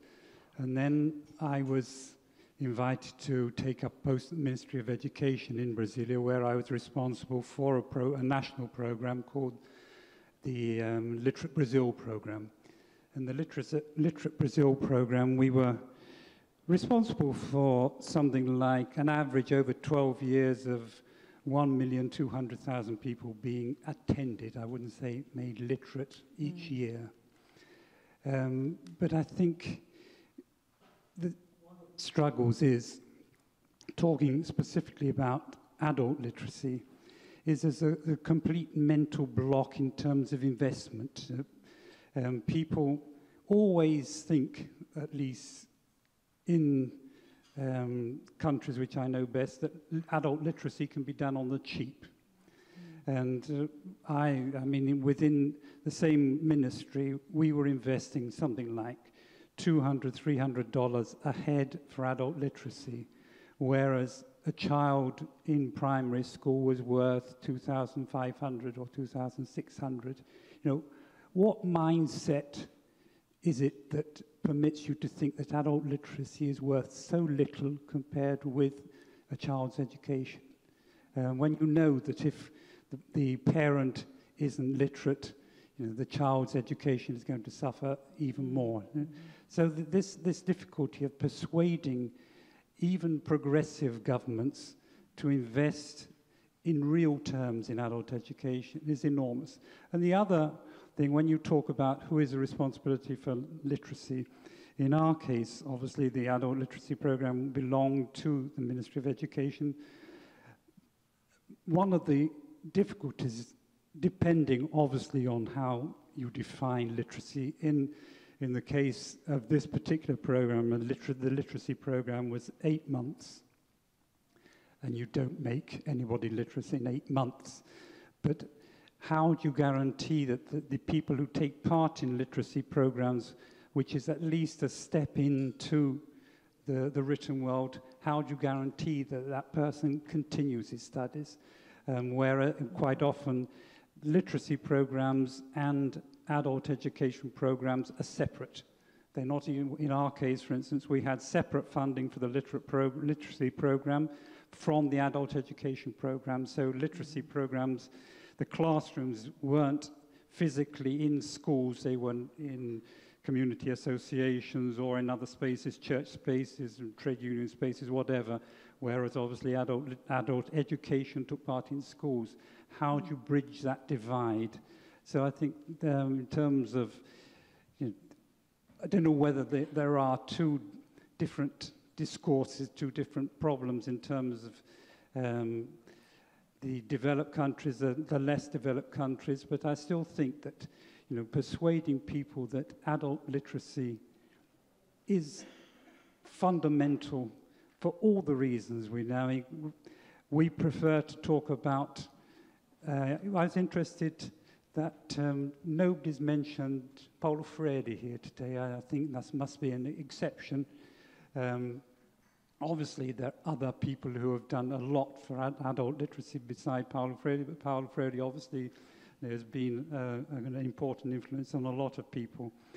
But how do you persuade, you know, people to invest in adult education, for its economic importance, for its importance as a human right, for its importance as just an essential right of everybody to learn how to read and write and to be more of a person as a result? Thank you. Thank you. So we are close to wrapping up this portion, but I want to make sure I give a chance. Any final questions or follow-up? I know that, you know, certainly Timothy speaking as one of the best practice honorees in the realm of literacy in the workplace, and so we certainly hear an opportunity for adults to be learning to read where they are, which is not necessarily in school. We just make sure. There were two other things that came up that haven't got a lot of attention, and we can either put them in the parking lot or see if they excite you right now. Numeracy and illiteracy. And I noticed there's some attention on numeracy. Some folks have their attention on it, mention it. Some of it's in the background, some of it's in the foreground. Any comments there for future discussion? And then the problem of illiteracy. Diana, behind you with the... Hi, well, I'd like to speak up for numeracy, because I think for too long it's been the poor relation of literacy and subsumed within it. Am I on? Okay. Yep. And so I think it's very important that it's given due respect and not subsumed within, deemed to be covered by literacy, that both things are really important. And just as an example, I was very struck by a colleague over there talking about the Michigan law. There was an amazing piece of work done in the 1960s by the children of the School of Barbieri in Italy, which proved conclusively just how damaging that approach is of holding children back year on year. It was statistical work done by the children with their teachers. It was absolutely outstanding. A copy should go to lawmakers in Michigan, I think. And that's an example. That's an example of numeracy as a key element of education and of being a critical and fully functioning adult able to command respect in our society and command a living wage and command a decent life. Thank you. Okay, a couple more comments. And again, just so you know, for our schedule, what we have planned is a wrap up no later than 3 and then a break. For those of you who want to do docent-led tours, they're going to start at 3:15. For those of you who want to continue the dialogue here or in the tabletop presentation room back there, you're welcome to do so. And then the reception is at 4 downstairs, just so you know what's going on for the rest of the afternoon. Go ahead. Is that right? Okay. A couple of us have noticed that there's been more of the ICT and numeracy discussed outside of the United States than in the United States. I think we sometimes kind of separate those two, more, the Venn diagrams are, don't overlap as much. And I think also, and I'd be really curious if in other countries that there's the same kind of dismissal about numeracy. In fact, we don't even tend to use the term numeracy as much in the US. It's more like math literacy, where folks will say, oh, math, well, you'll never need it, and, I never was good at math. How many people would self-disclose? Oh, reading, who needs reading? So like I think math illiteracy is even more of a hidden, problem than even, the reading and writing literacy. But what I am noticing is, we talk so much about data-driven decision-making and the importance of data, that I know that librarians are now talking more explicitly about data literacy, and that might be a hook of being able to then reframe numeracy. And then Paul's ready after you, Diana.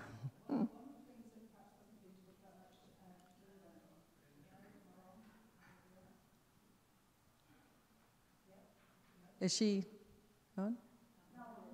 Okay, yep. No?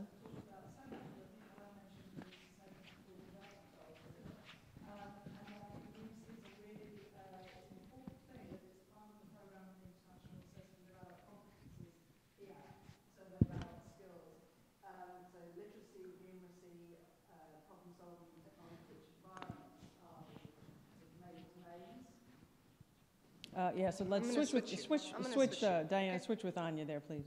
Thank you. Okay, did everybody hear that? I was just saying that the Survey of Adult Skills, which is on at the moment, the OECD program for the International Assessment of Adult Competencies, not only includes numeracy, but it's a key domain area together with literacy and problem solving in technology-rich environments. That international survey and the previous ones, the Adult Literacy and Life Skills Survey and the one before that, have been enormously influential insofar as there's a heck of a lot more work to be done, of course, but in persuading governments and business and other organizations of the importance of these skills for adult life.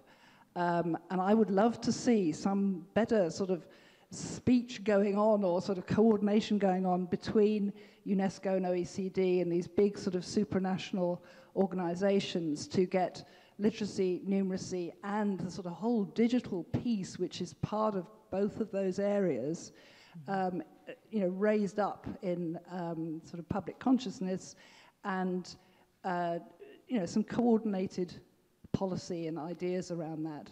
So numeracy, as I say, has to be at the table. It's such a key area of adult life. We know that it's one of the areas which has a direct impact on adults' chances in life. If they are low numerate, that's just as devastating, if not more so, than low literate. Paul, thank you. Thank you.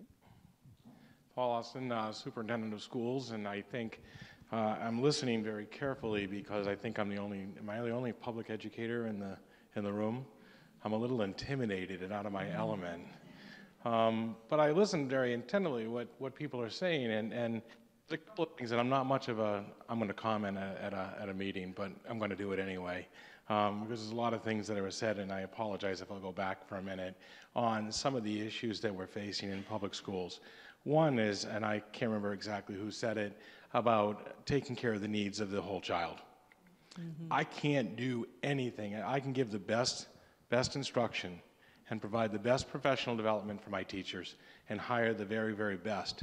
I can't do anything if the kids are coming to school hungry, they're cold, they're tired, they're homeless, they have no work. Those are the things that I would encourage all of you to think about when we think about how to improve literacy in this country. There is no doubt about that, and I live in an area that 75% of my population live in poverty. It's 66% of the income, the income of my area is 66% of the national average income.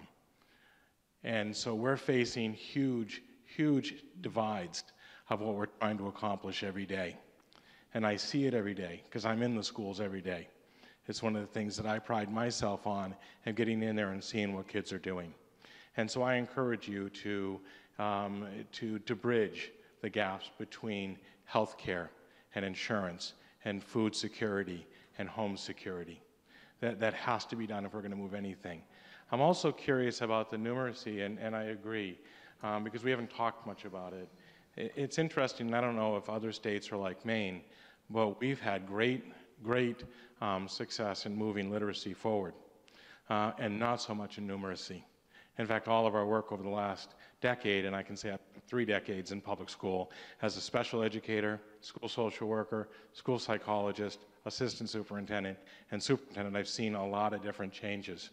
And so we've spent a lot of time doing literacy and really thinking about instructional literacy, but not much on numeracy, and that shows. I won't even get started on what I think about state assessment and national assessment, because things like they're doing in Michigan, and my PhD is actually in public policy, I'm ashamed to say sometimes, but the ideas of what they're trying to do in Michigan is not about improving literacy and numeracy in students, but in shaming America's teachers. To show them that they're not doing the job. And that is somebody mentioned earlier, and I think it was the gentleman from Chicago, or Weeder, I can't remember where you're from, but close enough, that talked about that the profession of teaching itself is not getting due diligence. Those are the things that I think this group can influence greatly, and we do appreciate all the support that we get in public education, so thank you. Yeah, thank you, Paul. Thank you. That might be our last word. So yeah, let me just wrap up and say thank you. This has been an extraordinary day. It has been remarkable to have the firsthand experience of the work that you all are doing for the honorees and the award winners. The work that you're doing is just phenomenal. And I have to admit, at probably 4 or 5 different times during the presentations, I was crying and just sad and wanted to like ball up in a corner and just like, I just can't, this is just overwhelming, right? And then at other times in the conversation, there's so much hope and inspiration and joy and excitement and commitment. So it's certainly been a roller coaster ride. And what I'm left with at the end of the day is an extraordinary group of people who are phenomenal contributors to others. Whether it's our advisors, our award winners, our honorees, Center for the Book staff, Library of Congress staff, friends of the Library of Congress, former award winners, former honorees. You're all here in the room in some capacity. Just the most remarkable people. And I thank you for being here. I thank you for being our partners. Thank you for being in this conversation. So glad you were here. And with that, we'll take a short break. Time for dialogue, time for tours, 4 o'clock downstairs, time for drinks. Thank you.